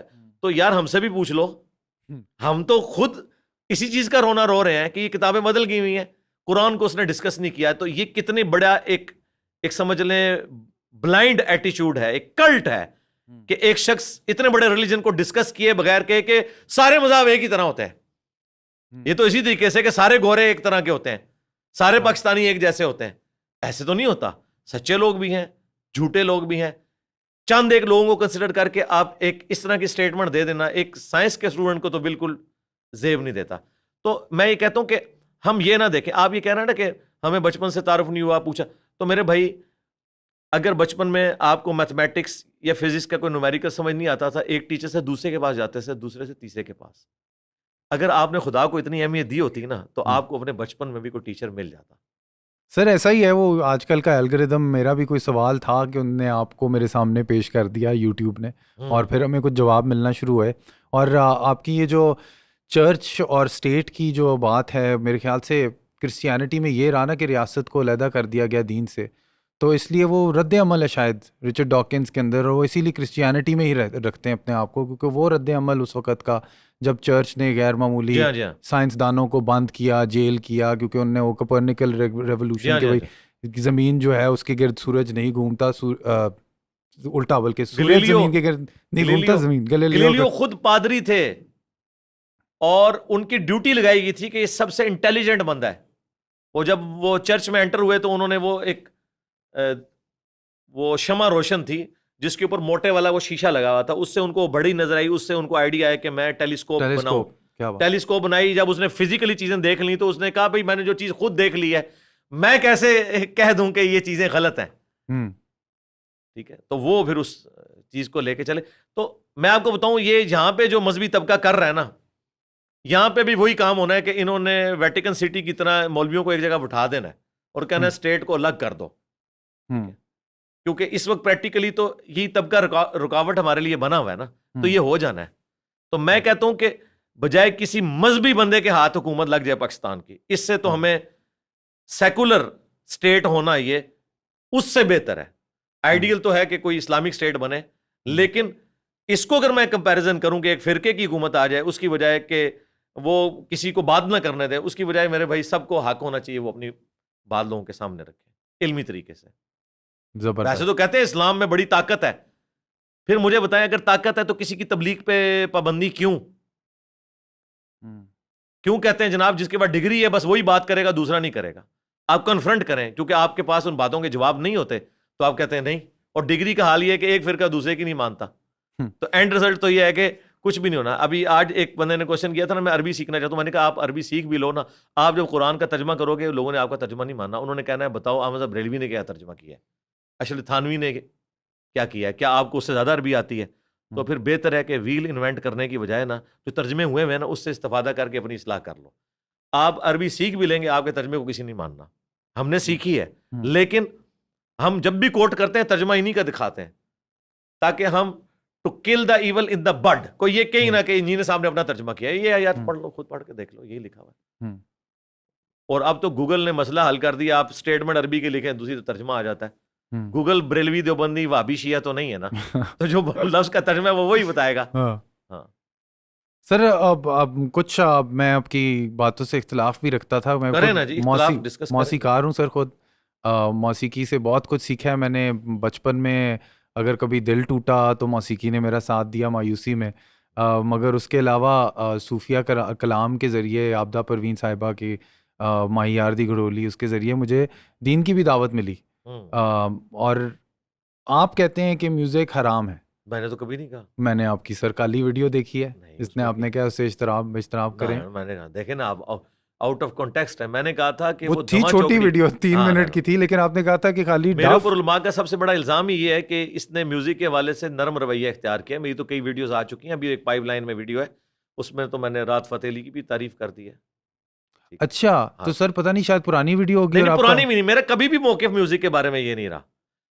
میوزیکل انسٹرومنٹس کے حوالے سے ریزرویشن ہے علماء کی, اسٹرنگ انسٹرومنٹ اور ونڈ انسٹرومنٹ, اس میں بھی میں نے کبھی کوئی فتویٰ نہیں لگایا. میں نے ہمیشہ یہی کہا ہے کہ ایسا میوزک جو انسان کو وائلنٹ کر دے اس سے آپ بچیں, اور جو چیز آپ کو وائلنٹ نہیں کرتی ہے تو اس کے اوپر ہم نے کبھی کوئی فتویٰ نہیں لگایا.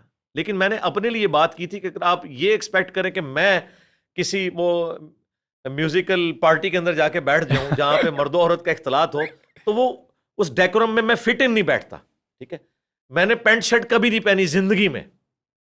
میں جب اسکول سے نکلا اسکول میں پینٹ شرٹ ہوگی, جب کالج سے نکلا کالج میں پینٹ شرٹ ہوگی, یونیورسٹی میں ویسے ہی نہیں تھی. اس وجہ سے نہیں کہ مجھے نفرت تھی, اس وجہ سے کہ میں کمفرٹیبل کرتا شلوار میں محسوس کرتا ہوں شروع سے. لیکن میں نے کبھی یہ نہیں کہا کہ پینٹ شرٹ نہ پہنے, یہ تو کبھی نہیں کہا. کیوں کہوں؟ وہاں تو میں آپ کو جو اصولی بات ہے وہی بتاؤں گا. میں خود عمل کرتا ہوں. ننگے سر کوئی نماز پڑھتا ہے, ہم نے کبھی اسے غلط نہیں کہا. کوشش اپنی کرتا ہوں کہ ٹوپی پہن کے نماز پڑھوں, لیکن میں یہ نہیں کہتا کہ ننگے سر نماز نہیں ہوتی. آپ کا رائٹ ہے. میوزک کے حوالے سے بھی ہم نے یہ کبھی کیٹاگوریکل بات نہیں کیا. میوزک کے حوالے سے آلموسٹ میرا موقف غامدی صاحب کے قریب قریب ہے. بخاری میں حدیث ہے, حضرت عائشہ سیدہ عائشہ سلام اللہ علیہا کو نبی الاسلام نے فرمایا, عائشہ تم نے گانے والی ساتھ کیوں نہیں بھیجی شادی کے موقع پر, انصار کے لوگ گانے کو پسند کرتے ہیں. یہ بخاری میں حدیث ہے. ترمذی اور ابن ماجہ میں حدیث ہے کہ حلال نکاح اور حرام نکاح میں فرق گانے کا ہے. جہاں پر گانا ہو وہ نکاح حلال ہے کیونکہ وہ اناؤنسمنٹ ہے. چلیں, لیکن اگر آپ یہ کہیں کہ ایسا گانا کہ جس میں بے پردہ مرد و عورت جو غیر محرم ہے وہ آمنے سامنے بیٹھے ایک دوسرے کی ویڈیوز بنائے, تو اسلام سیکس ڈسپلن میں تو بہت سخت ہے. میں کہتا ہوں مجھے توحید کے بعد اسلام کی سب سے زیادہ پسندیدہ چیز سیکس ڈسپلن ہے.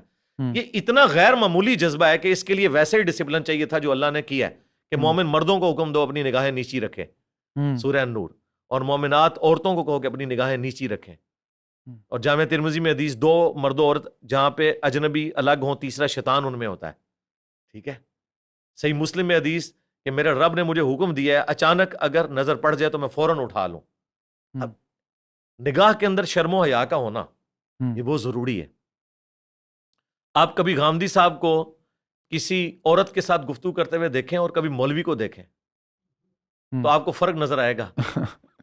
ہاں, غامدی صاحب کی آنکھوں میں جو شرم و حیا ہے وہ آنکھیں جھکانے والوں میں بھی نہیں ہوتی, اور مولوی جو ہے وہ آنکھ جھپکتا بھی نہیں ہے, شاید سمجھتا ہے کہ پہلی نظر معاف ہے, اور وہ پہلی نظر میں وہ لمبی گفتگو کرتا ہے. یہ آپ کو فرق بتا رہا ہوں. سر, یہ سیکس ڈسپلن رکھنے کا مقصد خاندان کے ادارے کو قائم رکھنا ہے یا اس کا مقصد؟ جی یہی مقصد ہے, سب سے بڑا مقصد. اگر انسان بالغ ہو کے آسمان سے نازل ہوتے اور ماں باپ ان کی ضرورت نہ ہوتے تو اپنی مرضی کی زندگی گزارتے. اب ماں باپ چونکہ انسان کی ضرورت ہے. بلی کا بچہ بھی اور چوزا بھی ایک زیادہ عقل مند ہے, وہ پیدا ہوتے ہی چگنے شروع کر دیتا ہے. انسان کے بچے کو اس لیول پہ پہنچتے ہوئے کتنے سال لگتے ہیں. تو ماں باپ کا اسی لیے حق قرآن میں 4 جگہ توحید کے بعد دوسرا حق ماں باپ کا بتایا گیا ہے. تو اب ماں باپ کا انسٹیٹیوشن اسی وقت قائم رہے گا جب سیکس ڈسپلن ہوگا, ورنہ ایک خاندانی نظام چل نہیں سکتا. آج آپ کو جو اتنی وہاں سے امیگریشنز آفر ہو رہی ہیں کینیڈا سے امریکہ سے, کیوں؟ خاندانی نظام ٹوٹ رہا ہے. جی, شادیاں نہیں ہو رہی, بچے نہیں پیدا ہو رہے. جی ظاہر ہے, وہ کہتے ہیں کس لیے کریں ہم.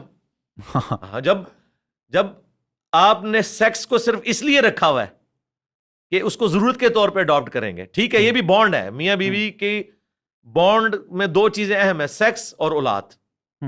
یہ دونوں چیزیں میاں بیوی کو ایک رشتے میں جوڑ کے رکھتی ہیں. ایک بھی رشتہ کمزور پڑ جائے نا تو یہ سسٹم چلتا نہیں آگے.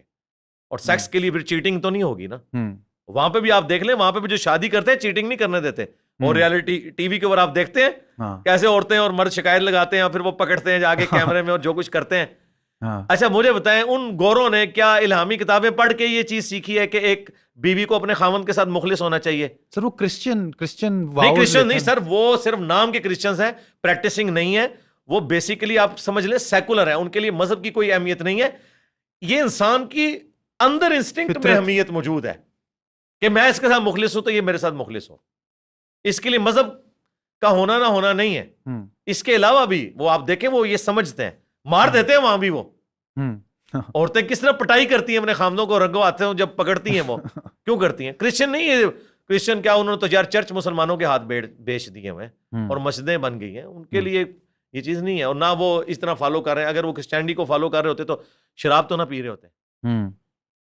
شراب تو کرسچینٹی میں سر وہ وائن, ریڈ وائن میرے خیال سے وہ جیزس کے خون کی طرح پیتے ہیں, وہ جیسے ادھر اس میں تو جائز ہے شاید. نہیں, کوئی جائز نہیں ہے, کسی مذہب کے اندر جائز نہیں ہے. ڈاکٹر ذاکر نائک نے باقاعدہ کتابوں سے بتایا, اور ان کے بھی جو پریکٹسنگ لوگ ہیں وہ چیز مانتے ہیں.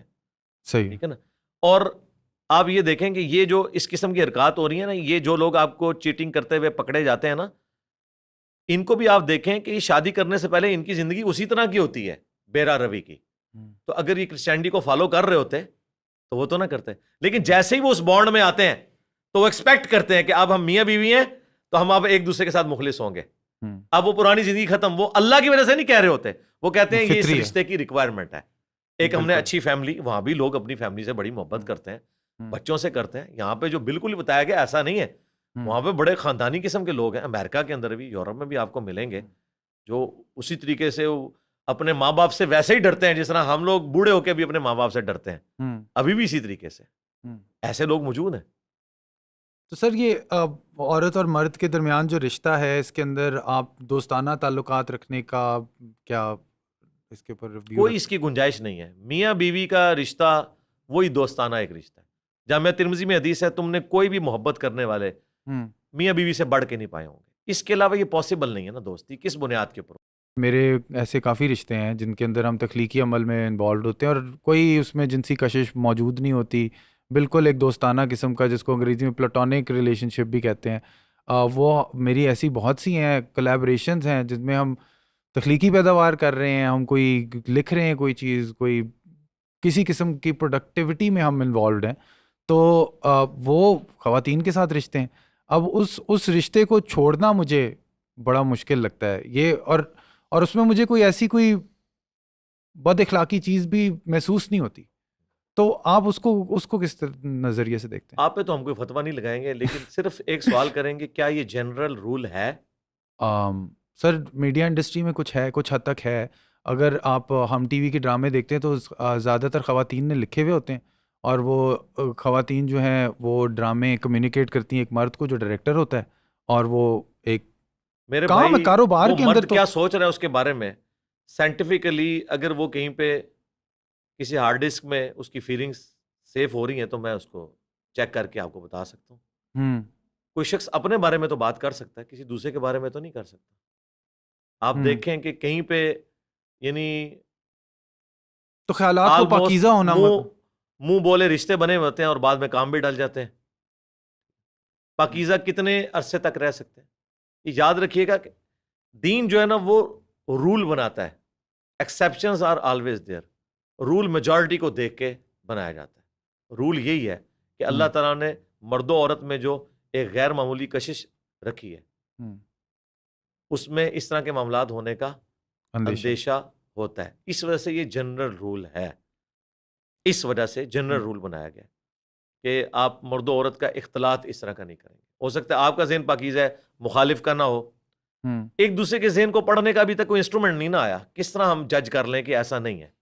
اور اگر اس کی وجہ سے کسی کے خیالات الجھے ہوئے ہیں اور وہ کسی کے ساتھ ڈسکس نہیں کر رہا، تو مسلسل اس کیفیت سے گزر رہا ہے جو اسی کو ہی پتا ہے. اس لیے اسلام یہ بات کرتا ہے. میں تو پریکٹیکلی یہ سمجھتا ہوں، ٹھیک ہے ایکسیپشنز آر آلویز دیر کہ کسی شخص کو نہ اٹریکشن ہو اس حوالے سے. عموماً جو لوگ تھوڑے آپ سمجھ لیں معاشرے کے اندر ڈومیننٹ جگہ پہ پہنچ جاتے ہیں، جن کے ساتھ لوگ زیادہ ایفیلیٹ کرتے ہیں اپنے آپ کو، جس طرح میرا سٹیٹس ہے، تو اب اس طرح کے جو لوگ ہوتے ہیں نا، ان کی بیویوں کو ہمیشہ خطرہ لگا رہتا ہے دوسری شادی نہ کر لیں. اور وہ ان کا خطرہ اپنی جگہ بالکل درست ہوتا ہے کہ ظاہر ہے کہ انٹریکشن ہو جاتا ہے نا. آپ جو مرضی ان کو یقین دلائیں وہ نہیں مانیں گے. لیکن مجھے تو اپنی فیلنگ کا پتہ ہے. جس طرح ایک میتھمیٹیشین کو left hand side is equal to right hand side 4 صفوں کی کیلکولیشن کے بعد جب رزلٹ ملتا ہے نا، اس سے مزہ آتا ہے نا، اس کا ٹیسٹ دنیا کا کوئی ٹیسٹ اس کا مقابلہ نہیں کر سکتی. یہ ایک میتھمیٹیشین ہی فیل کر سکتا ہے. ٹھیک ہے، یہ آپ کسی موسیقار کو نہیں بتا سکتے کہ اس کا مزہ جو ہے وہ دھن سے بھی زیادہ ہوتا ہے. ٹھیک ہے، اس طرح یہ جو میں دعوت کا کام کر رہا ہوں نا، اس میں جو میرا پیشن ہے نا، مجھے ان تمام چیزوں سے آزاد کیے ہوئے. عام آدمی تو شاید مانے ہی نہ. میں تو ایک بیوی بھی بڑی مشکل سے چلا رہا ہوں کیونکہ مجھے یہ جو پیشن اپنا نظر آ رہا ہے، میرے لیے اٹریکشن اس کے اندر ہے. لیکن کیا میں اسے جنرل رول بنا کے پیش کروں اور میں کالجز اور یونیورسٹیز کے اسٹوڈنٹس کو کہوں کہ نہیں یار دیکھو، میں بھی تو ایک نارمل لائف گزار رہا ہوں، مجھے عورتوں میں کوئی فیل نہیں ہوتا. اور حقیقت بات ہے، جس طرح آپ کہہ رہے ہیں، تو مجھے شاید اس سے زیادہ ہوگی، مجھے کوئی اٹریکشن فیل نہیں ہوتی. مجھے اپنے اس کام کے اندر جو مزہ آتا ہے جی. تو لیکن یہ جنرل رول تو نہیں ہے نا. شریعت جنرل رول کے اوپر بنتی ہے کہ جنرلی ایسا نہیں ہوتا. Exceptions are always there. تو چونکہ اس میں یہ چیز ہوتی ہے تو اس وجہ سے پھر رول تو جنرل بنایا جاتا ہے. تو رول جنرل جب بنتا ہے تو اس پہ پھر قانون سازی بھی ہوتی ہے, تو پھر اس پہ کیا نہیں, قانون سازی ہم تو کبھی نہیں کہہ رہے. ہم تو نہیں کہتے ہیں کہ آپ قانون سازی کریں کہ جی اگر کوئی دو اجنبی مرد و عورت بیٹھے ہوئے ہیں اور آپ جا کے ان سے نکاح نامہ ان کا مانگ لیں, وہ اور ان کے اللہ کا معاملہ. لیکن اعلانیہ اگر کوئی ایسا کام وہ کریں گے, اخلاق باختہ کوئی حرکت کریں گے, تو چاہے میاں بیوی بھی کریں, ان کو بھی ہم کہیں گے کہ بجائے آپ کے پاس بے شک نکاح نامہ بھی اپنا موجود ہے, لیکن حضرت یہ جگہ تو نہیں ہے یہ کام کرنے کی. بالکل ٹھیک ہے نا, ان کو بھی ہم یہ بات کہیں گے. تو ٹھیک ہے, میں تو نہیں کہتا کسی کے اوپر زبردستی ہونی چاہیے, صرف ترغیب دلانی چاہیے. اسٹیٹ کا یہ کام نہیں ہے کہ اس طرح کی زبردستی, نہیں قطعاً نہیں ہے, کوئی بھی نہیں کہتا, ایسا ہو ہی نہیں سکتا, یہ پاسبل نہیں ہے. اور آپ پردہ کہاں تک بلیو کرتے ہیں ہونا چاہیے, کس حد تک پردہ کرنا چاہیے؟ پردہ دیکھیں, کچھ اگر تو لوگ آپ کہتے ہیں سمجھتے ہیں آواز کہ بھی نہیں عورت سن کی سکتے. سب سے اٹریکشن کی جگہ چہرہ نہیں ہے, ہوں تو ٹھیک ہے, چہرے کے پردے کی ضرورت نہیں ہے. اور اگر آپ سمجھتے ہیں کہ سب سے اٹریکٹ فل چیز عورت کی چہرہ ہے, ویسے ظاہر ہے یہ شادی سے پہلے ہی ہوتا ہے, شادی کے بعد تو اس کے اخلاقیات سب سے زیادہ میٹر کرتے ہیں. ہاں, خوبصورت عورت بھی آپ کو چڑیل نظر آئے گی اور بدصورت عورت بھی آپ کو پری نظر آئے گی اگر آپ کے ساتھ اس کے معاملات درست ہیں. اور میرے دوست یہ کہا کرتے ہیں کہ شادی کے سال کے بعد تو بہن بھائی لگنا شروع ہو جاتے ہیں دونوں. ٹھیک ہے, یہ حقیقت بات ہے, وہ ایک چھوٹا سا فیکٹر ہوتا ہے. اصل چیز تو ہے کہ آپ کے ساتھ معاملات کیسے چل رہے ہیں. تو پردہ, اب چونکہ پردے کا تعلق غیر محرم کے ساتھ ہے, تو یقیناً چہرے کا پردہ ہونا چاہیے. عورت کو یہ آنر دی گئی ہے کہ وہ کموڈٹی نہ بنے. یورپ اور امریکہ نے کو آزادی نہیں دی ہے اسے اس طرح بے پردہ گھومنے کی. وہاں پہ دیکھیں جو مسلمان عورتیں ہو رہی ہیں وہ خود اپنی مرضی سے پردہ کر رہی ہیں, اور وہ کہہ رہی ہیں ہم سیکیور فیل کرتے ہیں اپنے آپ کو, بنسبت اس کے کہ ہم بے پردہ پھریں اور ہر بندہ ہم پہ. وہاں تو چلیں اس چیز کو وہ ہراسمنٹ تصور کرتے ہیں نا, یہاں پہ تو برقعے والی کو بھی نہیں چھوڑتے, آپ نے دیکھا ہے. لیکن بنسبت جو عورت کھلے چہرے کے ساتھ یا کھلے بالوں کے ساتھ پھر رہی ہے, اس کی نسبت ایک باپردہ عورت اپنے آپ کو زیادہ سیکیور فیل کر رہی ہوتی ہے. یہ آپ عورت سے پوچھ لیں جو پردہ کرنے والی ہے. بالکل, ابھی بھی جتنی آپ کی ایکٹریس ہیں وہ تو جیسا مجھے بھائی بتاتی ہے کہ وہ ویسے ہی پردہ ہے کہ ساتھ جاتی کہ ہم کمفرٹیبل رہتی ہیں شاپنگ کرنے میں. بالکل, اور حقیقت بات ہے, جو لوگ پردہ پہلے نہیں کرتے تھے, اگر آپ ان سے پوچھیں, میری وائف شادی سے پہلے صرف چادر لیتی تھی, لیکن میں نے شادی سے پہلے اسے بتایا کہ بھائی وائف کو والدہ کے تھرو, میرے تو کوئی انٹریکشن نہیں تھا, کہ بھائی اس طرح برقع پہننا ہے, نقاب کرنا ہے. تو وہ کہتی ہے کہ میں اس میں زیادہ کمفرٹیبل ہوں, کانفیڈنس بھی زیادہ آتا ہے. کیونکہ ظاہر ہے کہ آپ کو لوگ اس طرح نہیں دیکھ رہے ہوتے ہیں نا, دیکھ لیں گے زیادہ کیا نظر آ جائے گا ان کو. مگر علی بھائی, اگر اس میں جو چیز آپ کو سب سے زیادہ اٹریکٹیو لگتی ہے وہ ایک تو سبجیکٹیو ہو گئی کہ ہر انسان کو کسی خاتون کی کوئی چیز اٹریکٹیو لگ سکتی ہے, کچھ اور آواز مثال کے طور پہ کسی مرد کو اٹریکٹیو لگ سکتی ہے, تو پھر وہ گفتگو بھی نہیں کر پائے, اس کو اجازت نہیں ہے. اور گفتگو کی اجازت تو ہے, گفتگو کی, اور آواز پہ پردہ کرنے کی ضرورت نہیں ہے. نہیں, آواز میں نہیں ہے, گفتگو کرنے کی اجازت ہے, دوستیاں چلانے کی اجازت نہیں ہے, درس قرآن سننے کی اجازت نہیں ہے. اور اگر جب خواتین داخل ہونا شروع ہو گئی ہیں ورک فورس کے اندر, کام بھی کرنے لگ گئی ہیں, ان کی ایک طرح سے مالی آزادی بھی اس چیز کے اندر ہے, تو وہ اس چیز کو کس طرح برقرار رکھ سکتی ہیں اگر ان کو ورک میرا فورس خیال ہے میں ان کو جانے کے لیے؟ اپنی فیلڈ کے اندر کام کرنا چاہیے. مجھے بتائیں, آپ نے اب کوئی ہالی ووڈ کی کسی کوئی بڑی سی لڑاکو قسم کی عورت کا حوالہ نہیں دینا, کیا ایک عام جو فوجی عورت ہے ایک مرد فوجی کا مقابلہ کر سکتی ہے اپنی طاقت میں؟ عام نہیں کر سکتی. ظاہر ہے اولمپکس بھی لادا ہوتے ہیں, کبھی آپ نے یہ نہیں دیکھا کہ مردوں کی ہاکی کی ٹیم کا عورتوں کی ہاکی کی ٹیم کے ساتھ مقابلہ ہو. یہ تو ہم نے خود مانا ہوا ہے نا کہ مرد و عورت برابر نہیں ہے. ہیومن ڈگنیٹی کی بات نہیں کر رہا, اس میں برابر ہیں, اس میں بعض اوقات عورتوں کا مرتبہ زیادہ ہو جاتا ہے. میں یہ بات کر رہا ہوں بالکل جو اللہ تعالیٰ نے ہماری ایک ساخت بنائی ہے, بالکل اس میں عورتوں کو اس فیلڈ میں جانا چاہیے جہاں پہ ضرورت ہے. مثلاً میڈیکل کی فیلڈ میں عورت کی ضرورت ہے. بخاری مسلم میں احادیث موجود ہیں, غزوہ بدر اور احد کے موقع پر جو زخمی تھے نا, ان کی مرہم پٹی عورتیں کرتی تھی. حالانکہ یہ پاسبل تھا کہ مرد بھی کر سکتے, لیکن ظاہر ہے کہ مرد جو ہے وہ اس میں صبر اس اعتبار سے ذرا کم ہوتا ہے. وہ ظاہر ہے کہ وہ اگر کوئی آئی ہوئی کر رہا ہوگا وہ اس کو ڈانٹ بھی دے گا. اسی لیے آپ دیکھیں نرسنگ والا معاملہ زیادہ تر عورتوں کے ذریعے. گائناکالوجسٹ اب عورتیں پاکستان میں کتنی ہیں, کتنی بڑی نعمت ہے. وہ بچیاں جنہوں نے پوری زندگی حجاب کیا ہے ان کے لیے کتنے وہ کمفرٹیبل زون کے اندر ہیں کہ وہ کسی عورت کے پاس جو گائنی کی ڈاکٹر ہے جائیں. اس فیلڈ میں جانا چاہیے.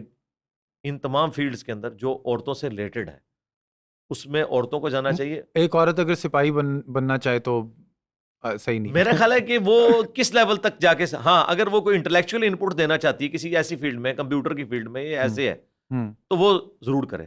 باقی آپ مجھے بتائیں پریکٹیکلی تو اب وہ ساری باتیں باہر نہیں آتی ہیں. یہ جو لیڈیز پولیس کے ساتھ جو آفیسر کر رہے ہیں, سپریم کورٹ کو خط بھی لکھے, ان کے ہاسٹلس کے اندر کیا کچھ ہو رہا ہے یار, یہ غیر معمولی جذبہ ہے. اور یہ ایک واقعہ نہیں ہے, اوور آل ہے. لوگ اپنی عزت کی وجہ سے چھپائے بیٹھے ہوئے ہوتے ہیں. ادروائز مرد و عورت کا جہاں بھی اختلاط ہوتا ہے وہاں اینڈ رزلٹ یہ ہوتا ہے,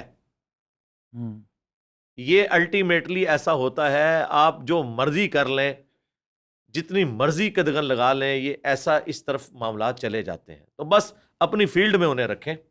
صحیح. لیڈیز پولیس رکھنی ہے, پھر ان کا مکمل سسٹم علیحدہ رکھیں, مردوں سے ان کا کوئی اختلاط نہ رکھیں. وہ جرم بھی جو خاص طور پہ خواتین کی جرم ہوگی انہی کی انویسٹیگیشن انہی کو کریں, اور جب کسی خاتون کو گرفتار کرنا ہے تو ٹھیک ہے وہ اس کو کریں, سب کچھ کریں. بالکل ٹھیک. اختلاط کے ہم خلاف ہیں, مرد و عورت کا اختلاط. اور یہ اتنا خطرناک ہے, یعنی خطرناک ہے کہ مدارس میں بھی جہاں مرد و عورت کا اختلاط ہوتا ہے نا, وہاں پہ پہلے وہ شاگردنی ہوتی ہے اور پھر وہ مفتی صاحب کی چوتھی وائف بن جاتی ہے, دوسری, پھر تیسری, پھر چوتھی, پھر اس کو مدرسہ بھی کھول دیتے ہیں. پہلے بڑے پاکیزہ جذبے کے ساتھ ایک دوسرے کو تعلیم سکھا رہے ہوتے ہیں, جس طرح آپ نے کہا نا کہ ان کو بھی شروع میں خیال تو نہیں آتا ہوگا, پھر معاملات آگے چل پڑتے ہیں. ہاں, یہ الٹیمیٹلی ایسا ہو جاتا ہے. تو رولز جو ہے نا, ریلیجن ہمیشہ جنرل رول بناتا ہے, اسپیسیفک رول بن نہیں سکتے, ورنہ تو مصیبت کھڑی ہو جائے گی. تو آپ نے اس ڈسپلن کو فالو کرنا ہے. آپ کر کے دیکھیں, ابھی تک بھی تو لوگ کرتے تھے نا. اور جو لوگ یہ سمجھتے ہیں نا کہ عورتوں کو اس حوالے سے جو کیا ہے یہ ترقی کی راہ میں رکاوٹ ہے, ٹھیک ہے, تو آپ کروا کے دیکھ لیں. اگر انہی چیزوں سے ترقی آتی ہو تو سب لوگ کر لیں. آج بھی ناسا کے اندر میجورٹی جو پروفیسرز بیٹھے ہوئے ہیں یا وہاں پہ جو سر ایسٹروناٹس وہ سارے جو ہیں وہ ایشین ملکوں سے. جی, لیکن کچھ 2-3 ایسٹروناٹس خواتین بھی ہیں جو اسپیس ہو کے آ گئی ہوئی ہیں, اور ان کو کیونکہ وہ کہتے ہیں کہ جسمانی طور پہ آپ کہتے ہیں حیاتیاتی مختلف ہمارے ان کا نہیں ہو سکتی ہے. اگر آپ مجھے بے نظیر کی مثال دے کے کہیں کہ پاکستان میں عورتیں اتنی بہادر ہوتی ہیں یا ان میں اتنا کانفیڈنس ہوتا ہے, تو وہ بے نظیر تو پھر بے نظیر تھی. جی, وہ تو پریگننٹ بھی تھی جب وہ ان پاور. ساری عورتیں تو ایسی نہیں ہوتی نا میرے بھائی, جنرل رول تو یہی ہے نا. اچھا, تو جنرل رول کے علاوہ اگر کوئی اپنے آپ کو ثابت کر دیں کہ وہ غیر معمولی خاتون ہے, ہمیں مردوں سے اختلاط کے ساتھ ہے معاملہ, بالکل ٹھیک ہے, وہ ڈیکورم میں رہیں. ہم یہ بھی نہیں کہتے کہ اب جس طرح حدیث ہے بخاری مسلم میں کہ بغیر محرم کے عورت سفر نہیں کر سکتی, ہم اسے اسپیسیفک سمجھتے ہیں. اگر حالت امن نہ ہو, اگر حالت امن ہو تو بغیر محرم کی عورت سفر کر سکتی ہے. جس طرح اب ریل کار جو ہماری چل رہی ہے پنڈی سے لاہور, اس میں باقاعدہ آپ کمبائنڈ فارم میں ٹریول کرتے ہیں نا. ایک شخص اپنے بیوی بچوں کو بٹھاتا ہے پنڈی سے, اور جیلم کے اسٹیشن پہ اس کے سسرال والے اسے ریسیو کر لیتے ہیں. تو اگرچہ بغیر محرم کے سفر کیا لیکن ایک اس نے کمیونٹی کی فارم میں کیا جہاں اس کی عزت محفوظ ہے, تو ٹھیک ہے. بخاری میں حدیث ہے کہ ایک وقت آئے گا اکیلی عورت ہیرا شہر سے چلے گی عراق سے, اور عمرہ کر کے طواف کر کے کعبے کا واپس چلی جائے گی, اس کو راستے میں کوئی ڈر نہیں ہوگا, زیورات کی لدی ہوئی ہوگی. اس کے تحت ہم سمجھتے ہیں کہ عورت اگر کمبائنڈ کسی سسٹم میں سفر کرے اور بغیر محرم کے وہ حج بھی کر لے, عمرہ بھی کر لے, جبکہ مردوں سے اس کا انٹریکشن وہ والا نہ ہو, کوئی چھپی دوستی والا معاملہ نہ ہو. ایک بوڑھی عورت ہے 55 سال کی, وہ اپنے بہنوئی کے ساتھ, جبکہ اس کی سسٹر بھی اس کے ساتھ موجود ہے, جاتی ہے, تو وہاں جا کے ویسے ہی عورتوں اور مردوں کے کمرے علیحدہ کر لیتے ہیں. ویسے تو مجھے اس سے اختلاف ہے, میاں بیوی کو ایک کمرے میں ہونا چاہیے, لیکن وہ ایک مجبوری ہوتی ہے, کرنا پڑتا ہے وہ, ورنہ تو وہ بڑا مہنگا سلسلہ بن جائے. تو وہاں انٹریکشن اس طرح کا ہوتا نہیں ہے, تو اس طرح کی کمبائنڈ میں آپ کر سکتے ہیں. ہم تو اتنے سخت نہیں ہیں اس معاملے میں کہ یہ کہیں ہم اس کی, لیکن ہم گاندھی صاحب کی طرح آزاد بھی نہیں ہیں بہت زیادہ, یہ بھی نہیں ہے, کیونکہ ہم اس سے جسٹیفائی بکش طور پہ نہیں کر سکیں گے. میرا مسئلہ بکش ہونا ہے نا. میں اپنے وہ جس طرح بعض ملحدین نے, ایتھیسٹ نے گاندھی صاحب پہ اعتراض کیا کہ اسلام میں جو کمزوریاں تھیں وہ بھی گاندھی صاحب نے آگے دور کر دی ہیں, ٹھیک ہے, اور بعض کا ظاہر ہے گاندھی صاحب اتنی ثانی کے طور پر وہ پیش کرتے ہیں اس چیز کو, تو وہ لوگ صحیح رزلٹ میں پہنچے ہیں. بہرحال ہم بندھے ہوئے تو ہیں نا قرآن و سنت کی ان تعلیمات کے اندر, جی, اس سے باہر تو نہیں نکل رہے. یعنی میرا مسئلہ یہ کہ مجھے اس کو جسٹیفائی کرنا ہوگا. گاندھی صاحب اپنا موقف رکھتے ہیں. بعض اوقات وہ آیت پیش کرتے ہیں, اس کی کورالری اتنی دور کی بناتے ہیں کہ وہ بندے کو دیکھ کے بھی سمجھ آ رہی ہوتی ہے کہ یار اس میں سے یہ چیز تو بن ہی نہیں رہی ہے. یعنی امہات المومنین کا پردہ ہم نے جب قرآن سے ثابت کیا تو انہوں نے کہا یہ ان کے لیے خاص ہے. تو ہم نے پھر کہا کہ پھر عورتیں کس کو رول ماڈل بنائیں گی اگر امہات المومنین کو نہیں بنائیں گی؟ کہاں پہ آگے رکیں گے؟ کوئی ایک رول تو رکھیں. 80s میں انہوں نے مضمون لکھا کہ داڑھی مسلمانوں کا شعار ہے, تمام مذاہب کے لوگ رکھتے ہیں. اب وہ کہتے ہیں داڑھی اسلام کا حصہ نہیں ہے. ویسے وہ کہتے ہیں جو فطرت میں چیزیں ہیں وہ ہیں. تو کیا فطرت میں, مرد کی فطرت میں داڑھی اگی, عورت کی فطرت میں نہیں اگی؟ تو یہ فطرت ہے کہ نہیں؟ ہم نہیں کہتے آپ اتنی بڑی داڑھی رکھ لیں, میں آپ کی داڑھی کو بھی کوئی غلط نہیں کہتا, یہ آپ کی داڑھی آپ کو عورت سے ممتاز کر رہی ہے, ہمیں ایکسیپٹیبل ہے.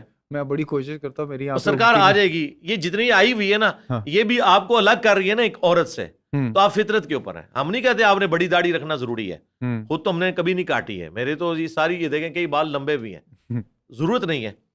لیکن اگر کوئی کاٹتا ہے, لیکن وہ اتنی داڑھی جس نے شاید افریدی صاحب کی ہے وہ رکھ لیتا ہے, تو قرآن کا جو حکم ہے وَلَآمُرَنَّهُمْ فَلَا يُغَيِّرُنَّ خَلْقَ اللَّهِ, شیطان نے کہا تھا میں تیری مخلوق کو ابھاروں گا, وہ تیری فطرت کو بدلیں گے. تو داڑھی مرد کی فطرت ہے, عورت کو اللہ نے داڑھی نہیں دی. اگر یہ فطرت ریموو کرنی ہے اس کے لیے پھر کوئی دلیل چاہیے. دلیل تو کوئی نہیں. بخاری مسلم میں حدیث ہے داڑیاں بڑھاؤ, مونچھیں پست کرو. مسلم شریف میں حدیث ہے کہ 10 چیزیں فطرت میں سے ہیں, ان میں ایک داڑھی بھی ہے. بخاری مسلم میں حدیث ہے 5 چیزیں فطرت میں سے ہیں, مونچھیں پست کرنا, ناخن کاٹنا, بغلوں کے بال, زیر ناف بال اور ختنہ کرنا. اچھا, اب یہ بال اکھاڑنا فطرت ہے اور ان کو نہ اکھاڑنا فطرت ہے. تو جہاں اکھاڑنا تھا اس کی حکمت بتا دی, اور اس کے پیچھے ریزن تھی ان ساری جگہوں پہ پسینہ جمع ہوتا. بالکل. داڑھی اللہ نے کیسی بنائی ہے, داڑھی میں پسینہ جمع ہی نہیں ہوتا جناب, یہ بھی گیپ رکھا ہے. آپ دیکھیں ایسی زبردست چیز ہے. کوئی ایکسٹراڈنری واقعہ ہو جائے, آپ نے کبھی کسی کی داڑھی میں جوئیں پڑی ہوئی نہیں دیکھی ہوں گی. کوئی ویسے کو بہت سر میں ضرور جوئیں پڑتی, یہ اللہ تعالیٰ نے اتنے ایکسٹراڈنری بال رکھے ہیں. کئی لوگ ہیں جن کو چہرے کے دانوں سے نجات نہیں ملتی تھی, داڑھی رکھی ہے تو وہ ان کا چیز جو ہے وہ, اب تو ویسے خیر چھوٹی موٹی داڑھی تو سارے ہیروؤں نے بھی رکھی ہوئی ہے, اب تو ایک فیشن بن چکا ہے. اب تو نوجوان نسل داڑھی رکھ رہی ہے, اسے خرچہ بھی بچ جاتا ہے, بلیڈ اتنے مہنگے ہیں. اس کو جو گروم کرتے ہیں لوگ شیپ کا, جس طرح میں نے آج کی ہوئی ہے, تو یہ سنت کے خلاف ہے. ہاں سنت میں تو یہ کہ آپ نے پورے چہرے کے اوپر رکھنی ہے, لینتھ آپ اپنی مرضی کی رکھ لیں جتنی بھی رکھنی ہے. ٹھیک ہے, اور اس کو شیپ نہیں کر سکتے. ہاں شیپ اس طرح کی شیپ نہ کریں کہ شیو آف کیا ہوا ہے. ٹھیک ہے, ٹھیک ہے نا. آپ نے باقی شیپ رکھنی ہے, جیسے برابر کر کے کاٹنی ہے. ڈاکٹر اسرار صاحب تھے, وہ ایسے انہوں نے کمپاس کے ذریعے ایسے گول بنائی ہوئی ہوتی تھی. نیچرل تو ایسے نہیں ہوتی داڑھی, داڑھی تو گول تو پوری ایسے نہیں اگتی ہے, وہ بال ایک تو وہ آپ کر لیں ویسے سیٹنگ کریں, لیکن اکولی ڈسٹریبیوٹ کریں, یہ ریموو نہ کریں یہاں سے, چھوٹی چھوٹی رکھ لیں جس طرح ہمارے کئی لوگوں نے رکھی ہوئی ہیں. پوری مٹھی رکھنی ہے تو بہت اچھی بات ہے آپ رکھیں, لیکن اتنی داڑھی جسے عرف عام میں دیکھ کے داڑھی کہا جائے. علی بھائی ایک یہ گراف ہے, یہ میں ویڈیو میں لوگوں کے سامنے ویسے ہی پیش کر دوں گا. ان میں نے 3 مکتبہ فکر جو مینشن کیے ہیں, دیوبندی, بریلوی اور اہل حدیث, اور ان نے کہا ہے کہ ان میں فرق واضح کرنے کے لیے ان کو 4-5 چیزوں میں ڈیوائڈ کیا. ایک ہے تقلید, تلفیق, usage of inauthentic religious text, تکفیر, تصوف, اور ایٹمسٹک انٹرپریٹیشن آف قرآن. یہ مجھے لفظ ہی نہیں سمجھ آ رہا, ایٹمسٹک انٹرپریٹیشن آف, یہ کیا مفہوم کے بغیر استعمال کرنا, وداؤٹ کانٹیکسٹ. تو اس میں یہ کہتے ہیں دیوبندی جو ہیں وہ تقلید بھی کرتے ہیں, تلفیق بھی کرتے ہیں, usage of inauthentic religious text جو ہے وہ کم کرتے ہیں, تکفیر بھی کم کرتے ہیں, تصوف بھی کم کرتے ہیں, اور ایٹمسٹک انٹرپریٹیشن آف قرآن زیادہ کرتے ہیں. تو یہ اگر آپ گراف پہ ایک ذرا تھوڑی ایک نظر مار لیں, مجھے بتائیں آپ کو یہ صحیح لگ رہا ہے اس میں جو ان نے باتیں نہیں, جتنی آپ نے باتیں کی ہیں اس میں ساری باتیں تو ٹھیک نہیں ہیں. تقلید تو ٹھیک ہے کرتے ہیں, اور تقلید میں آپ کوئی مسئلے مسائل آپ کو نظر آتے ہیں؟ کرنی تو پڑتی ہے, میں ابھی آپ کی کرتا ہوں. نہیں, آپ میری تقلید نہیں کرتے, آپ ہمارے دلائل کو فالو کرتے ہیں. تقلید یہ ہوتی ہے کہ بغیر دلیل کے کسی بات کو ماننا, یہ بائی ڈیفینیشن ہے تقلید.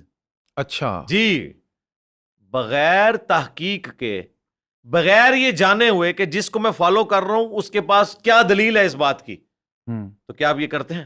نہیں, بلکہ آپ ہمارے ساتھ اٹیچ ہوئے یا بات سنی اس بنیاد پہ کہ یہ دلیل پیش کرتے ہیں. بالکل 180 ڈگری ہے تقلید کی ڈیفینیشن. پنجابی میں جسے کہتے ہیں لائی لگ, یہ پٹا جو ہے نا تقلید، یہ پٹا جو جانوروں کو ڈالا جاتا تھا نا، اب جانور کی اپنی مرضی ہوتی ہے جس کو پٹا ڈالا جائے، تو یہ ہے اس کا مطلب. تو ان سے اگر آپ پوچھیں بھی کہ آپ نے یہ جو مسئلہ بتایا ہے قرآن و سنت میں اس کی دلیل، وہ کہتے ہیں مقلد نے تو دلیل نہیں سیکھی، اس نے اعتماد کر لیا نا.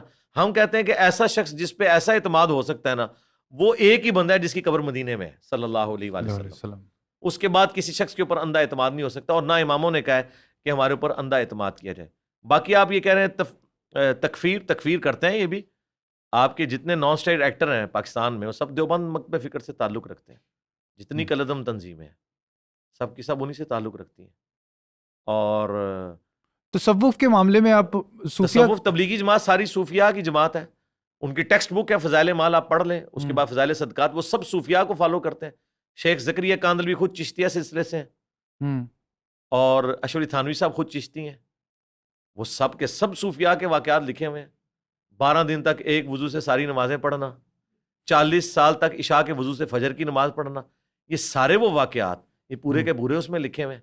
تصوف کو تو فالو کرتے ہیں. صوفیہ کرام جو وہ ذکر کرتے ہیں اور وہ ذکر کے ذریعے ایک کیفیت میں اپنے آپ کو پہنچا کے کہتے ہیں کہ قرآن کی اس آیت کا صحیح معنی ان پہ تب ہی واضح ہوتا ہے جب وہ اس کیفیت میں ہوں. ہم تو کہتے ہیں یہ قرآن ذرا ہمیں نا قرآن عربی لنگوسٹک میں پروننسیشن کے ساتھ کوئی صوفی سنا دے، قرآن کا ترجمہ کر کے ہمیں کو بتا دے.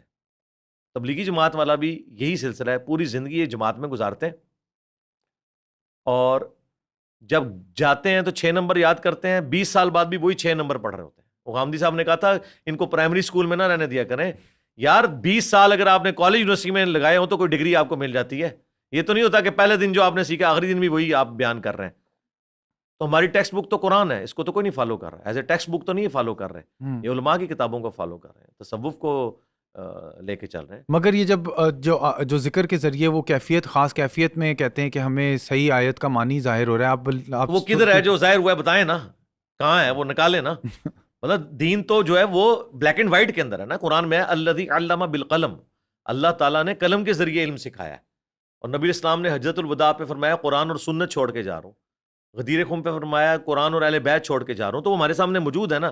ان کے اوپر جو معنی آشکار ہو رہے ہیں وہ دکھائیں کہاں ہیں. اور اگر وہ ہماری اوریجنل ٹیکسٹ بک سے ٹکراتے ہیں 180 ڈگری تو ہم ان کو اصلی معنی تصور کر لیں گے کیا؟ قرآن کی ایکسپلینیشن میں تو کوئی بات آ سکتی ہے، آپ کریں، آپ کا رائٹ ہے.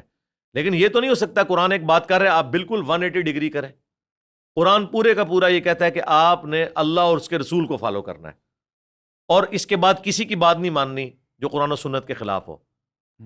اور ان کا پورے کا پورا دین یہ ہے کہ آپ نے مولوی کی بات ماننی ہے اور اس سے اس کی دلیل بھی نہیں مانگنی. وہ کہتے ہیں قرآن میں فَاسْأَلُوا أَهْلَ الذِّكْرِ إِن كُنتُمْ لَا تَعْلَمُونَ، اگر تمہیں علم نہ ہو تو اہل علم سے پوچھ لو. اہل علم سے ضرور پوچھو، لیکن اس سے دلیل بھی تو پوچھو نا. اس کا جواب کراچی کے ایک مفتی صاحب نے دیا کہ جی صحابہ کرام سے جب تابعین مسائل پوچھتے تھے تو اس کی دلیل نہیں پوچھتے تھے. تو میں نے کہا اس کی وجہ یہ ہے کہ صحابہ کرام سے جب وہ مسائل پوچھتے تھے تو صحابہ کرام کے دور میں یہ تو نہیں ہوتا تھا کہ حضرت عبداللہ ابن مسعود دیوبندی تھے اور حضرت عمر جو ہے وہ بریلوی تھے. دونوں ایک ہی ٹیچر کو مانتے تھے، یعنی دونوں ہی بریلوی تھے، یعنی دونوں ہی دیوبندی تھے. تو پھر اختلاف تو ہوتا ہی کوئی نہیں تھا نا، یعنی دونوں ہی مسلم تھے. آج جو ہے حنفی دیوبندی اور حنفی بریلوی آپس میں ایک دوسرے کی تکفیر کرتے ہیں. المحند المفند اور اسام الارمین ان کی ٹیکسٹ بکس ہیں، ان کے اندر ان کے بڑوں نے ان کو نکالا ہوا ایک دوسرے کو اسلام سے. تو آج تو پھر آپ یہ مثال نہیں دے سکتے. صحابہ کرام پہ تو ہمیں کانفیڈنس تھا کہ اگر کسی نے کوئی مسئلہ حضرت ابوبکر سے پوچھا اور وہی آگے حضرت عمر سے پوچھا اور وہی حضرت عثمان سے، اور وہ مسئلہ اگر اسٹیبلش ہے تو وہ ایک ہی بات کریں گے، دو مختلف باتیں تو نہیں کریں گے. یہ تو مطلب اٹ پٹو تو ایک نواں مولوی نکلتا ہے، نواں مسئلہ دستا ہے. ان کا تو مسئلہ ڈفرنٹ ہے نا. ٹیکسٹ بک کو فالو نہیں کرے. آپ رائیونڈ چلے جائیں، آپ کو قرآن ترجمے والا نہیں ملے گا. میں نے ان سے پوچھا ہے اسٹال کے اوپر، وہ کہتے ہیں حضرات کہتے ہیں اس سے اختلاف پیدا ہوتا ہے، کس کا ترجمہ رکھیں؟ میں نے کہا سب کا رکھ لیں، چلو اپنا دیوبندیوں کا ہی رکھ لیں، لیکن یہ فضائل اعمال تو چھڑوائیں نا. فضائل اعمال کے مقدمے میں شیخ زکریا کاندلوی نے لکھا ہے کہ طبیبوں نے، ڈاکٹرز نے مجھے ایک ذہنی بیماری کی وجہ سے چند دنوں کے لیے ذہنی کام سے روک دیا. یہ ذرا جملے سن لیں، ذہنی کام سے روک دیا. تو انہوں نے کہا کافی عرصے سے میرے پیر و مرشد جنہوں نے تبلیغی جماعت بنائی تھی، الیاس کاندلوی، وہ مجھ سے کہہ رہے تھے کہ کوئی نہ نصاب لکھ دو تبلیغی جماعت کے لیے. مجھے ٹائم نہیں ملتا تھا. اب مجھے فارغ ایام ملے تو میں یہ فارغ ایام اس بہترین مشغلے میں صرف کر رہا ہوں کہ میں یہ نصاب لکھ رہا ہوں فضائل اعمال. تاکہ یہ اوراق پسندیدہ خاطر نہ بھی ہوئے تب بھی میرے ایام تو ایک اچھے کام میں صرف ہو ہی جائیں گے. جب دماغی کام سے اس کو روک دیا گیا اس وقت اس نے یہ کتاب لکھی ہے, اور یہ آج بھی مقدمے میں انہوں نے اس کا جملہ لکھا ہوا ہے.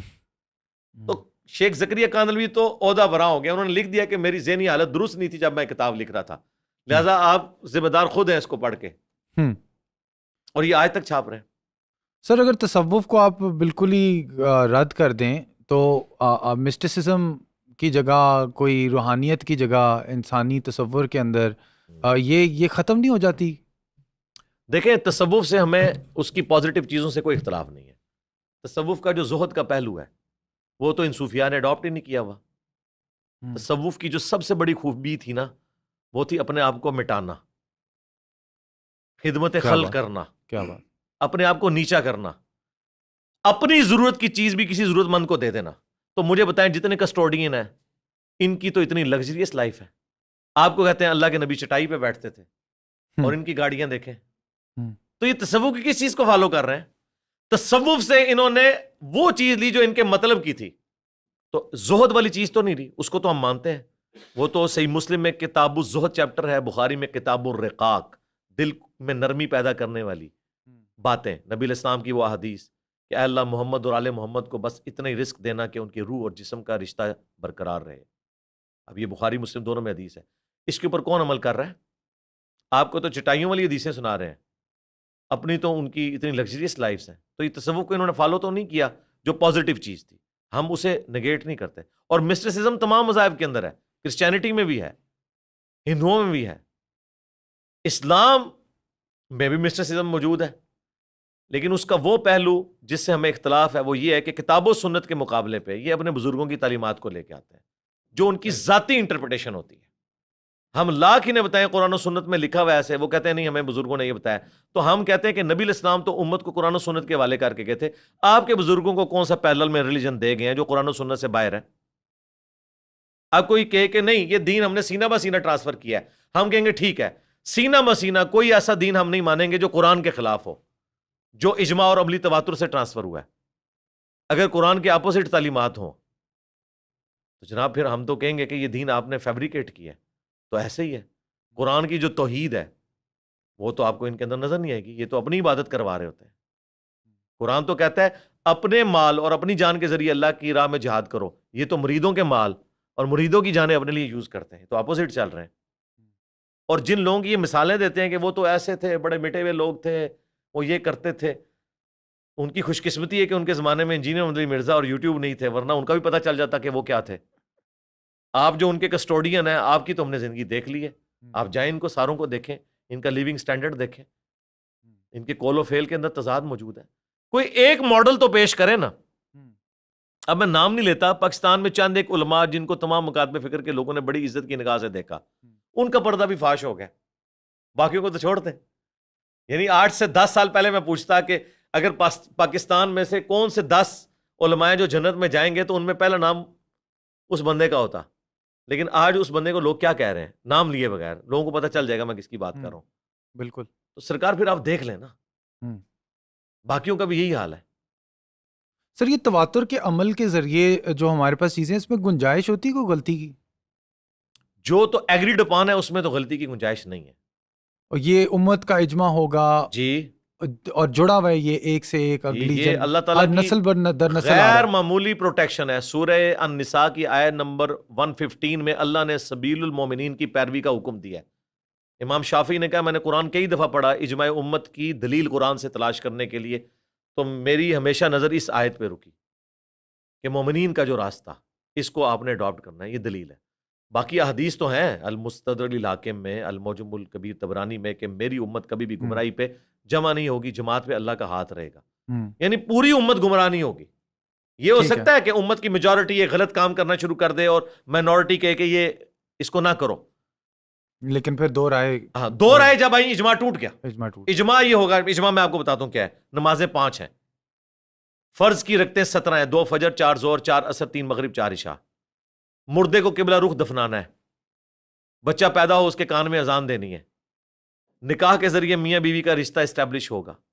یہ جو مین جو باتیں جن پہ سارے مسلمان متفق ہیں, یہ اجماع امت ہے. اس کے علاوہ جتنی چیزیں ہیں نا ان میں اجماع کوئی نہیں ہے.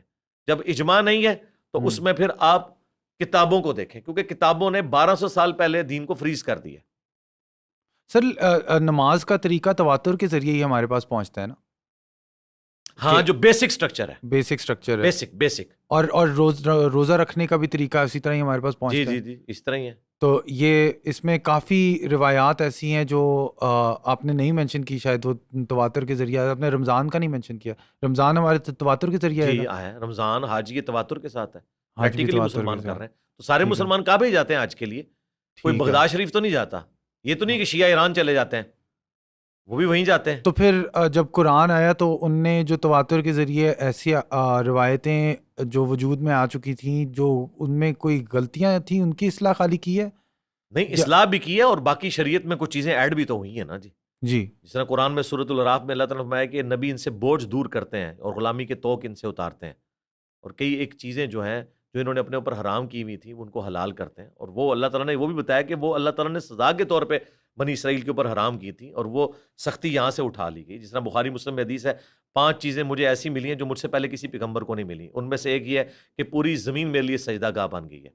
پہلے صرف آپ مسجد میں نماز پڑھتے تھے, کلیسا میں نماز پڑھتے تھے, ٹیمپل میں پڑھتے تھے, باہر آپ کی نماز نہیں ہوتی تھی. لیکن نبی علیہ السلام کی امت جہاں مرضی قبلہ رخ کھڑے ہو کے نماز پڑھ سکتی ہے. ٹھیک ہے, مال غنیمت اگلی امتوں کے لیے حرام تھا, جنگ میں چھوڑا ہوا کافروں کا مال اس کو آگ لگائی جاتی تھی, میری امت کے لیے حلال کر دیا گیا. ٹھیک ہے, اسی طریقے سے 1 مہینے کی مسافت سے اللہ نے میری مدد فرمائی, کافروں کے اوپر رعب میرا ڈال دیا, اور اللہ تعالیٰ نے شفاعت کا دروازہ میرے لیے رکھا ہے کہ وہ کھولے گا میرے ہاتھوں کے اوپر, اور مجھے پوری انسانیت کے لیے پیغمبر بنا کے بھیجا ہے. ٹھیک ہے, اور مجھ پہ ختم نبوت فرمائی ہے. صحیح مسلم میں یہ بھی الفاظ ہیں. تو شریعت میں جو وہ ٹھیک ہے, الحج اشہر معلومات, قرآن بھی کہتا ہے کہ حج کے مہینے سب کو معلوم ہے, بتاتا نہیں ہے. وہ عرب میں رواج تھا, پتہ تھا سب کو, غلطی جہاں تھی وہ ہائی لائٹ کر دی. لیکن بہرحال ظاہر ہے کہ اسلام نے ریٹن ریکارڈ بھی تو ٹرانسفر کیا ہے نا, اس کے بغیر تو معاملات چل نہیں سکتے. دیکھیں آج ایک بندہ کہہ رہا ہے گرین پگڑی سنت ہے, ایک کہہ رہا ہے وائٹ سنت ہے, ایک کہتا ہے بلیک سنت ہے. ایک تو طریقہ ہے کہ ہم تعداد ناپ لیں کہ کون زیادہ کہتے ہیں, یہ تو کوئی طریقہ نہیں ہے. دوسرا طریقہ ہے کہ ہم دیکھیں کہ کتابیں کیا کہتی ہیں, اور کتابیں آپ کو ایک چھلانگ میں 1200 سال کا سفر طے کروا رہی ہیں. آج 29 مئی 2022 ہے, 1200 سال پہلے بخاری مسلم لکھی گئی ہیں. یہ 1200 سال کی چھلانگ تو آپ مار کے دیکھ سکتے ہیں نا کہ اس زمانے تک جو ریٹن ریکارڈ ہے اس میں سنت پگڑی کے کلرز کون سے تھے, اور وہ بلیک اور وائٹ آتے ہیں. تو پھر ہم, اور پھر ان کتابوں کے اوپر متفق بھی ہے امت, ایسا نہیں کہ اتفاق بھی نہیں کرتی. ان کتابوں کا احسان یہ ہے کہ انہوں نے فریز کر دیا نالج کو ایک جگہ کے اوپر, تاکہ اس کے اندر کوئی چیز, یہ ایس او پیز بن گئے نا, داخل نہ ہو سکے. اب کوئی کہ جی میں کتاب کو نہیں, میں تواتر کو مانوں گا, جس طرح غامدی صاحب کہتے ہیں. وہ غامدی صاحب جسے تواتر کہہ رہے ہیں اس کو ہم تواتر ماننے کے لیے تیار ہی نہیں ہے. تواتر کی تو بیسک ڈیفینیشن یہ ہے کہ سب لوگ ایک بات کرتے ہوں, اجماع ہوگا. ہاں اجماع ہو. یہ نہیں کہ میجورٹی کیا کر رہی ہے. میجورٹی اگر تلوار کے زور کے اوپر کوئی چیز اسٹیبلش کر دے تو آپ اسے مان لیں گے. بھائی فقہ حنفی نے اگر رفع الیدین ختم کروایا تو حکومت رہی ہے نا بنو عباس کی, حکومتی لیول پہ انہوں نے فقہ حنفی جو ہے وہ نافذ کی ہے. ادروائز حدیث کی کتابیں تو سپورٹ نہیں کرتی. پھر دوسری بات ہے ٹھیک ہے تواتر پھر عرب کے ملکوں کا مانے نا, جہاں پہ کبھی کفر رہا ہی نہیں ہے, اسلام کے آنے کے بعد کبھی وہاں کفر نہیں رہا, تو وہاں تو رفع الیدین سے لوگ نماز پڑھتے ہیں. خالص دودھ جو ہے وہ بھینس کے نیچے سے ملے گا یا گوالوں سے. اسلام کا اوریجن تو مکہ مدینہ ہے, تو جائیں مکہ مدینہ میں دیکھیں کہ وہاں کے لوگ کس طرح نماز پڑھ رہے ہیں, کن کتابوں کو وہ لے کے چل رہے ہیں. انہی کتابوں کو ہم بھی, کتابوں پہ بھی آپ فیصلہ نہیں کرنا چاہ رہے. عرب کے لوگوں کو جو صحابہ کی اولادیں آپ ان کو بھی ماننے کے لیے تیار نہیں, تو آپ کھڑے کس گراؤنڈ کے اوپر ہیں؟ صرف اس لیے کہ آپ انڈیا پاکستان میں رہتے ہیں اور یہاں میجورٹی لوگ حنفیوں کو فالو کر رہے ہیں تو آپ اسے تواتر, تو آپ کنویں کے مینڈک نہ بنے. آپ ایران میں چلے جائیں, وہاں تو کروڑوں لوگ شیعہ ہیں, وہاں کا تواتر تو پھر شیعت ہو جائے گا. ٹھیک ہے, تواتر اس طرح نہیں ہوتا. تواتر ہوتا ہے پوری دنیا میں ایک تواتر کی چین روائیں جو چلتی آئی, اور پھر اس کے بعد 1400 سال پہلے پیغام آ گیا خدا کا, اور وہ محفوظ ہو گیا, اور اس کے ذریعے اس کے بعد سے آپ کہہ رہے ہیں کہ تواتر محفوظ ہے جب تک اجماع ہے. جب تک اجماع ہے تو اس کے بعد کوئی غلطی نہیں ہو سکتی. اجماع میں غلطی نہیں ہوگی. اجماع میں غلطی نہیں ہوگی. جی ہاں, اور یہ ہمیں, اور وہ کتاب آج دنیا سے ساری کتابیں ختم ہو جائیں تب بھی مسلمان اپنے بچوں کو قبلہ رخ کھڑے ہو کے نماز پڑھنا سکھائیں گے. وضو کا طریقہ سکھائیں گے. کیوں؟ بالکل. نبی علیہ السلام سے سیکھا، صحابہ نے صحابہ سے، تابعین نے تابعین سے، تبع تابعین میں. جب دین میں لوگوں نے، ظاہر اسلام کے خلاف بہت بڑی سازش ہوئی ہے، رومنز اور پرشین نے اپنا بدلہ اس طرح بھی اتارا ہے کہ جھوٹی حدیثیں شامل کی، غلط انٹرپریٹیشن دین کی شامل کی، ٹھیک ہے، اسلام کا لبادہ اوڑھ کے. تو اس وقت پھر ضرورت محسوس کی گئی کہ صحیح سند کے ساتھ چیزیں جمع کر کے اس نالج کو فریز کیا جائے. اگر یہ حدیث کی کتابیں نہ ہوتی تو یہ 1200 سال میں مزید اس میں کتنی چیزیں ایڈ ہو جاتی. یہاں تو آئے دن چیزیں ایڈ ہوتی رہتی ہیں دین میں. تو بہرحال آپ کو بکش تو بننا پڑے گا. عملی تواتر اور اجماع وہ ہوگا جس کے اوپر سب متفق ہے. جب اختلاف آئے گا تو پھر ہم اختلاف کی صورت میں بک کی طرف ہی تو جائیں گے، اور تو کوئی ہمارے پاس ذریعہ نہیں ہے، پیغمبر تو کوئی آنا نہیں ہے. لیکن اگر آپ کہیں کہ جی میں میجارٹی کو دیکھوں گا، تو میجارٹی کے پیچھے پھر آپ نے دیکھنا ہے ہسٹری میں یہ میجارٹی آپ کے اوپر مسلط کیسے ہوئی ہے، تلوار کے زور کے اوپر، اور سب کو انہوں نے یہ چیزیں سکھا دی. میجارٹی سے تو نہیں ہوتا. آج سے آلموسٹ 50 سال پہلے مسلمانوں کی میجارٹی تصویر کو غلط سمجھتی تھی. پہلے تصویر حرام تھی، پھر مباح ہوئی، اب واجب ہو گئی ہے. مولوی بغیر کیمرے کے سٹارٹ ہی نہیں ہوتا. تو آپ اسے اجماع کہیں گے. اب آ کے اتفاق ہوا ہے. تو اس وقت جو حرام ہونے پہ اجماع تھا تو ہم کہیں گے وہ غلط تھا. اس وقت بھی انٹلیکچوئلز تھے جو یہ کہتے تھے یہ تصویر وہ نہیں ہے جس کی حرمت آئی ہے بخاری مسلم میں. یہ عبادت کے لیے تصویر نہیں بنائی گئی ہیں، ورنہ اگر شکل دیکھنے سے چڑ ہوتی تو اللہ کے نبی آئینہ نہ دیکھتے. نبی علیہ السلام کی اپنی تصویر، ہمیں سب سے زیادہ سینسٹیو چیز تو حضور کی تصویر ہے، وہ ہم آج بھی کہیں گے کہ نہیں بننی چاہیے. ٹھیک ہے، کیونکہ ویسا تو کوئی چہرہ نہیں ہے. اس کے علاوہ جو یہ صحابہ کرام کے اوپر یا باقی کوئی فلمیں بنائی ہوئی ہیں اس میں کوئی حرج نہیں ہے، ایک موڈ ہے سکھانے کا. نبی علیہ السلام کے اعتبار سے صحابہ کرام سینسٹیو تھے، اس لیے ان کا کوئی مجسمہ نہیں بنایا. پھر رسول اللہ کی اگر کوئی تصویر بنائے گا اس کا احترام تو پھر لازمی ہوگا، اور وہ اسی شرک کی طرف آپ چلے جائیں گے. اس لیے بھی حضور کی تصویر نہیں رکھی گئی. مجھے بتائیں اگر حضور کی اوریجنل تصویر ہمارے پاس ہو تو ہم اس کا کتنا احترام کریں گے، اور اسی احترام سے تو حضور روکنا چاہتے تھے. اسی لیے ورنہ تو مصور اس وقت بھی موجود تھے، تصویر بنوا سکتے تھے، ایک ہمارے لیے بنا کے رکھ ہی دیتے، لیکن نہیں بنانے دی. کعبے کی دیواروں کے اوپر حضرت ابراہیم کی تصویریں تھیں. صحابہ کرام کو جب حضور نے حکم دیا کہ مٹاؤ، ٹھٹک گئے حضرت ابراہیم کی، حضور نے اپنے مبارک ہاتھوں سے مٹائی. یہ اللہ کے لیے یہ خانقاہ ہے، یہ اللہ کی خانقاہ ہے، اللہ کا گھر ہے. اس میں مخلوق کی کوئی دخل نہیں ہے کہ آپ اس کے سامنے جھکیں اس کی تصویر کے آگے. یہ بات ہے. تصویر کے پیچھے یہ تھیم تھی. مولانا مودودی نے کبھی تصویر کو حرام نہیں کہا، ڈاکٹر تعلق قادری نے کبھی تصویر کو حرام نہیں کہا، ڈاکٹر اسرار نے کبھی حرام نہیں کہا. ان لوگوں کو آج سے 40-50 سال پہلے ان باتوں کی سمجھ تھی کہ یہ وہ تصویریں نہیں ہیں. اور عرب کے علماء نے کبھی بھی تصویر کو حرام نہیں کہا. وہ پہلے دن سے ایکسیپٹ کیے ہوئے ہیں، کیونکہ عرب میں انہوں نے کیمرے اسی وقت لگا لیے. سی سی ٹی وی کیمرے ہمارے تو آج پہنچے ہیں، انہوں نے اسی وقت لگانا شروع کر دیے. آج ہم یہاں بیٹھ کے لائیو مکے مدینے کی نمازیں دیکھتے ہیں. اب تو ہمیں وام بھی نہیں آتا کہ تصویر بنانا بھی کوئی گناہ ہے. ٹھیک ہے. تو سر بت کے معاملے میں بھی یہی ہے، اگر آپ اس کی پرستش نہ کر رہے ہو تو وہ بت بنانا بھی جائز ہے؟ بت بنا کے اس میں نکالنا کیا مثلا کیا کریں؟ اگر گھوڑا چوک پہ گھوڑے بنے ہوئے ہیں جس طرح، گھوڑے کی تو کسی نے رسپیکٹ نہیں کرنی، بنائے، کوئی حرج نہیں، بنائے. اور اگر کوئی آرمی کا جس طرح ہوتا ہے جنرل کی کوئی بنا دیتے ہیں، ہاں اب یہ رسپیکٹ ہے نا، یہ یہاں پہ رسپیکٹ آ جائے گی. جی جی، وہ روب کے لیے بنا رہے ہیں. جس طرح صدام حسین نے جگہ جگہ اپنے مجسمے کھڑے کیے ہوئے تھے کہ جہاں لوگ میری بوتی نہ بھی دیکھیں، اس مجسمے سے دیکھ کے خوف کھا جائے، تو وہ حرام ہے کیونکہ اس میں پرستش کا ایلیمنٹ آ سکتا ہے. ہاں، پرستش کا اور عزت کا اس لیول کا، یہ چیز ہے. یہ معاملات وہ ایکسیپٹیبل نہیں ہوں. ٹھیک ہے، ٹھیک ہے. ویسے آپ کے ہیروز ہیں، ہم ان کی تصویریں بنائیں، ٹھیک ہے، ہمیں کوئی حرج نہیں. اور دیوار پہ میں پوسٹر لگا، ہاں لگائیں، کوئی حرج نہیں ہے. ٹھیک ہے. لیکن وہ پوسٹر گر جائے تو آپ اوہ نہیں کرنا آپ نے، اور نہ آپ نے اس کے اوپر ہار ٹانگنا ہے، یا اس کے اوپر کوئی ہاتھ پھیر دے تو آپ نے ناراض نہیں ہونا. وہ تو بت بھی ہو تو کوئی حرج نہیں ہے. بخاری مسلم میں حضرت عائشہ جو ہے گڑیوں سے کھیلتی تھی شادی کے بعد بھی، تو وہ تو بت ہے نا. اس لیے کہ بچہ جب گڑیا سے کھیلتا ہے وہ پھینک بھی دیتا ہے، اس کی رسپیکٹ نہیں کرتا. ہاں، لیکن جو یہ ڈراموں میں بت دکھائے جاتے ہیں پیچھے سجے ہوئے ہوتے ہیں، وہ ایک رسپیکٹیبل جگہ کے اوپر پڑے ہوئے ہیں، اور اس کو پھینکنے والے کی پٹائی بھی ہو سکتی ہے. تو یہ معاملہ ہے. اور پھر اس میں آپ نے کفار کی مشابہت سے بھی تو بچنا ہے نا. جو ریلیجس ایکٹیویٹیز ہیں ان کی آپ نے مشابہت نہیں کرنی. جیسا سلیب ہے، یہ ایک ریلیجس ایکٹیویٹی ہے. ٹائی لگائیں، کوئی حرج نہیں، یہ ریلیجس ایکٹیویٹی نہیں ہے. یہ تو ہندو بھی لگاتا ہے، عیسائی بھی لگاتا ہے، سکھ بھی لگاتا ہے، مسلمان بھی. لیکن سلیب صرف عیسائی لٹکاتا ہے، کڑا صرف سکھ پہنتا ہے، سندور صرف ہندو لگاتا ہے. سر وہ یہ کڑے تو کچھ صوفی بھی پہنتے ہیں، جس طرح داتا صاحب کے دربار آپ جائیں تو وہ آپ کو ایک ان کڑا کو دیتے تو تھے. صوفیاء اون ہی نہیں نہ کرتے. صوفیاء جو کہتے ہیں نا گڈ صوفی اور بیڈ صوفی، ہوں وہ کہتے ہیں یہ بیڈ صوفی ہیں. وہ ان کو اچھا وہ آن ہی نہیں کرتے. آپ کیا سمجھتے ہیں ناچنے والوں کو یہ لوگ آن کرتے ہیں؟ تصوف کی فیلڈ کے لوگ وہ کہتے ہیں ہماری بدنامی ساری انہوں نے کی ہے ان پوڈریوں نے اور چرسیوں نے. تصوف اس چیز کا نام ہی نہیں ہے. ہاں یہ آپ کو جو ناچنے والے جتنے ملتے ہیں تصوف میں تو یہ چیزیں ہے ہی نہیں ہیں. ان کی جو ٹیکسٹ بکس کی میں بات کر رہا ہوں اس میں آپ کو باقاعدہ کنڈیم کرتے ہوئے نظر آئیں گے. علی بن عثمان اجویری کی کشف المحجوب پڑھیں. جس تصوف کو وہ کنڈیم کرتے ہیں نا وہی تصوف اس وقت ان کے مزار کے اوپر ہے. اور سر ٹیٹو کے معاملے میں ابھی کچھ سالوں پہلے یہ تو منع ہے. یہ تو مطلب کہ ایک مرد تھا جو خانہ کعبہ کے سامنے کھڑا ہوا تھا جس نے قرآن کی آیتیں اپنے اوپر ٹیٹو کی ہوئی تھی. تو جب ہو گئی تو آپ معافی مانگ لینا. آپ تیزاب نہیں پھینکنا اس کے اوپر. ہوں اس سے بڑی غلطی نہیں کرنی. ٹھیک ہے نا. اب جو ہو گیا وہ ہو گیا. اور اس کا کیا، اس کے پیچھے کیا پرنسپل ہے؟ وہ تو منع ہے. بخاری مسلم میں حدیث ہے نبی علیہ السلام نے گدوانے والیوں کے اوپر لعنت فرمائی ہے. جو ٹیٹو بنواتی ہیں، دانتوں میں گیپ بنواتی ہیں، ٹھیک ہے، اس طریقے سے آئی بروز کو ایکسٹرارڈنری وہ سیٹ کرتی ہیں، ان کے اوپر لعنت فرمائی ہے. یہ تخلیق کو بدلنا ہے نا جی. سر میک اپ بھی اس میں تو آ جائے میک گا؟ اپ اس میں نہیں آتا.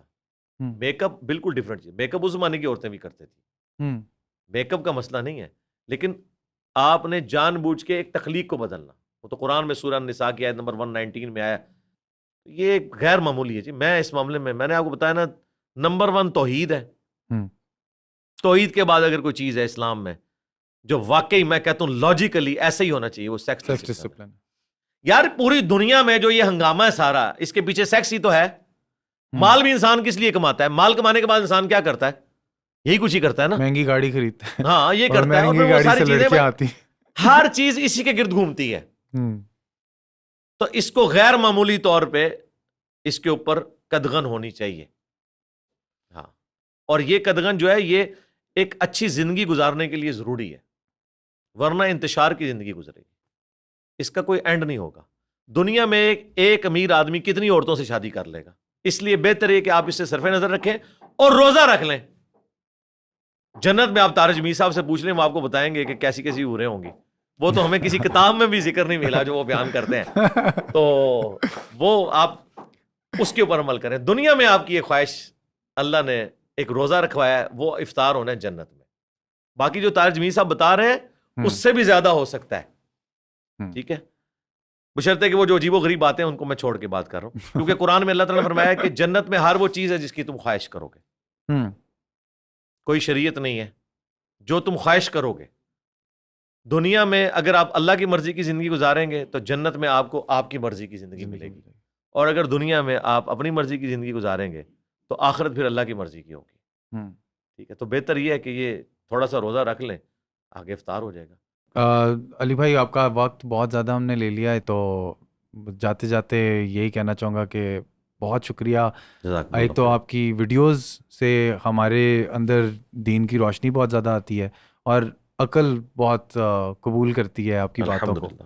اور ماشاء اللہ سے کام اپنا جاری رکھیے گا. ہم بہت بڑے فالوورز ہیں گھر میں سارے. ہمارے وزیر خوراک بھی آپ کی ویڈیوز لگائی ہوئی، کچن سے بھی آپ کی آوازیں آ رہی ہوتی ہیں، دوسرے کمرے سے بھی آپ کی آوازیں آ رہی ہوتی ہیں. تو وہ شاید اس لیے کہ میں عورتوں کے حقوق کے اوپر بولتا ہوں اس لیے. جزاکم اللہ خیرا واحسن الجزا. تو اگر جاتے جاتے ہمیں کوئی دعا پڑھا دیں آپ. ہاں جی، دعا تو ہم آپ کو ایک ہی تعلیم کریں گے جو قرآن میں اللہ تعالیٰ نے اہل ایمان کی نشانی بتائی ہے. سورۃ البقرہ کی آیت نمبر 201 ہے کہ وہ ان الفاظ میں دعا کرتے ہیں. اور بخاری مسلم دونوں میں حدیث ہے. انس بن مالک کہتے ہیں کہ نبی علیہ السلام کوئی اور دعا مانگے یا نہ مانگے، یہ دعا آپ کبھی نہیں چھوڑتے تھے.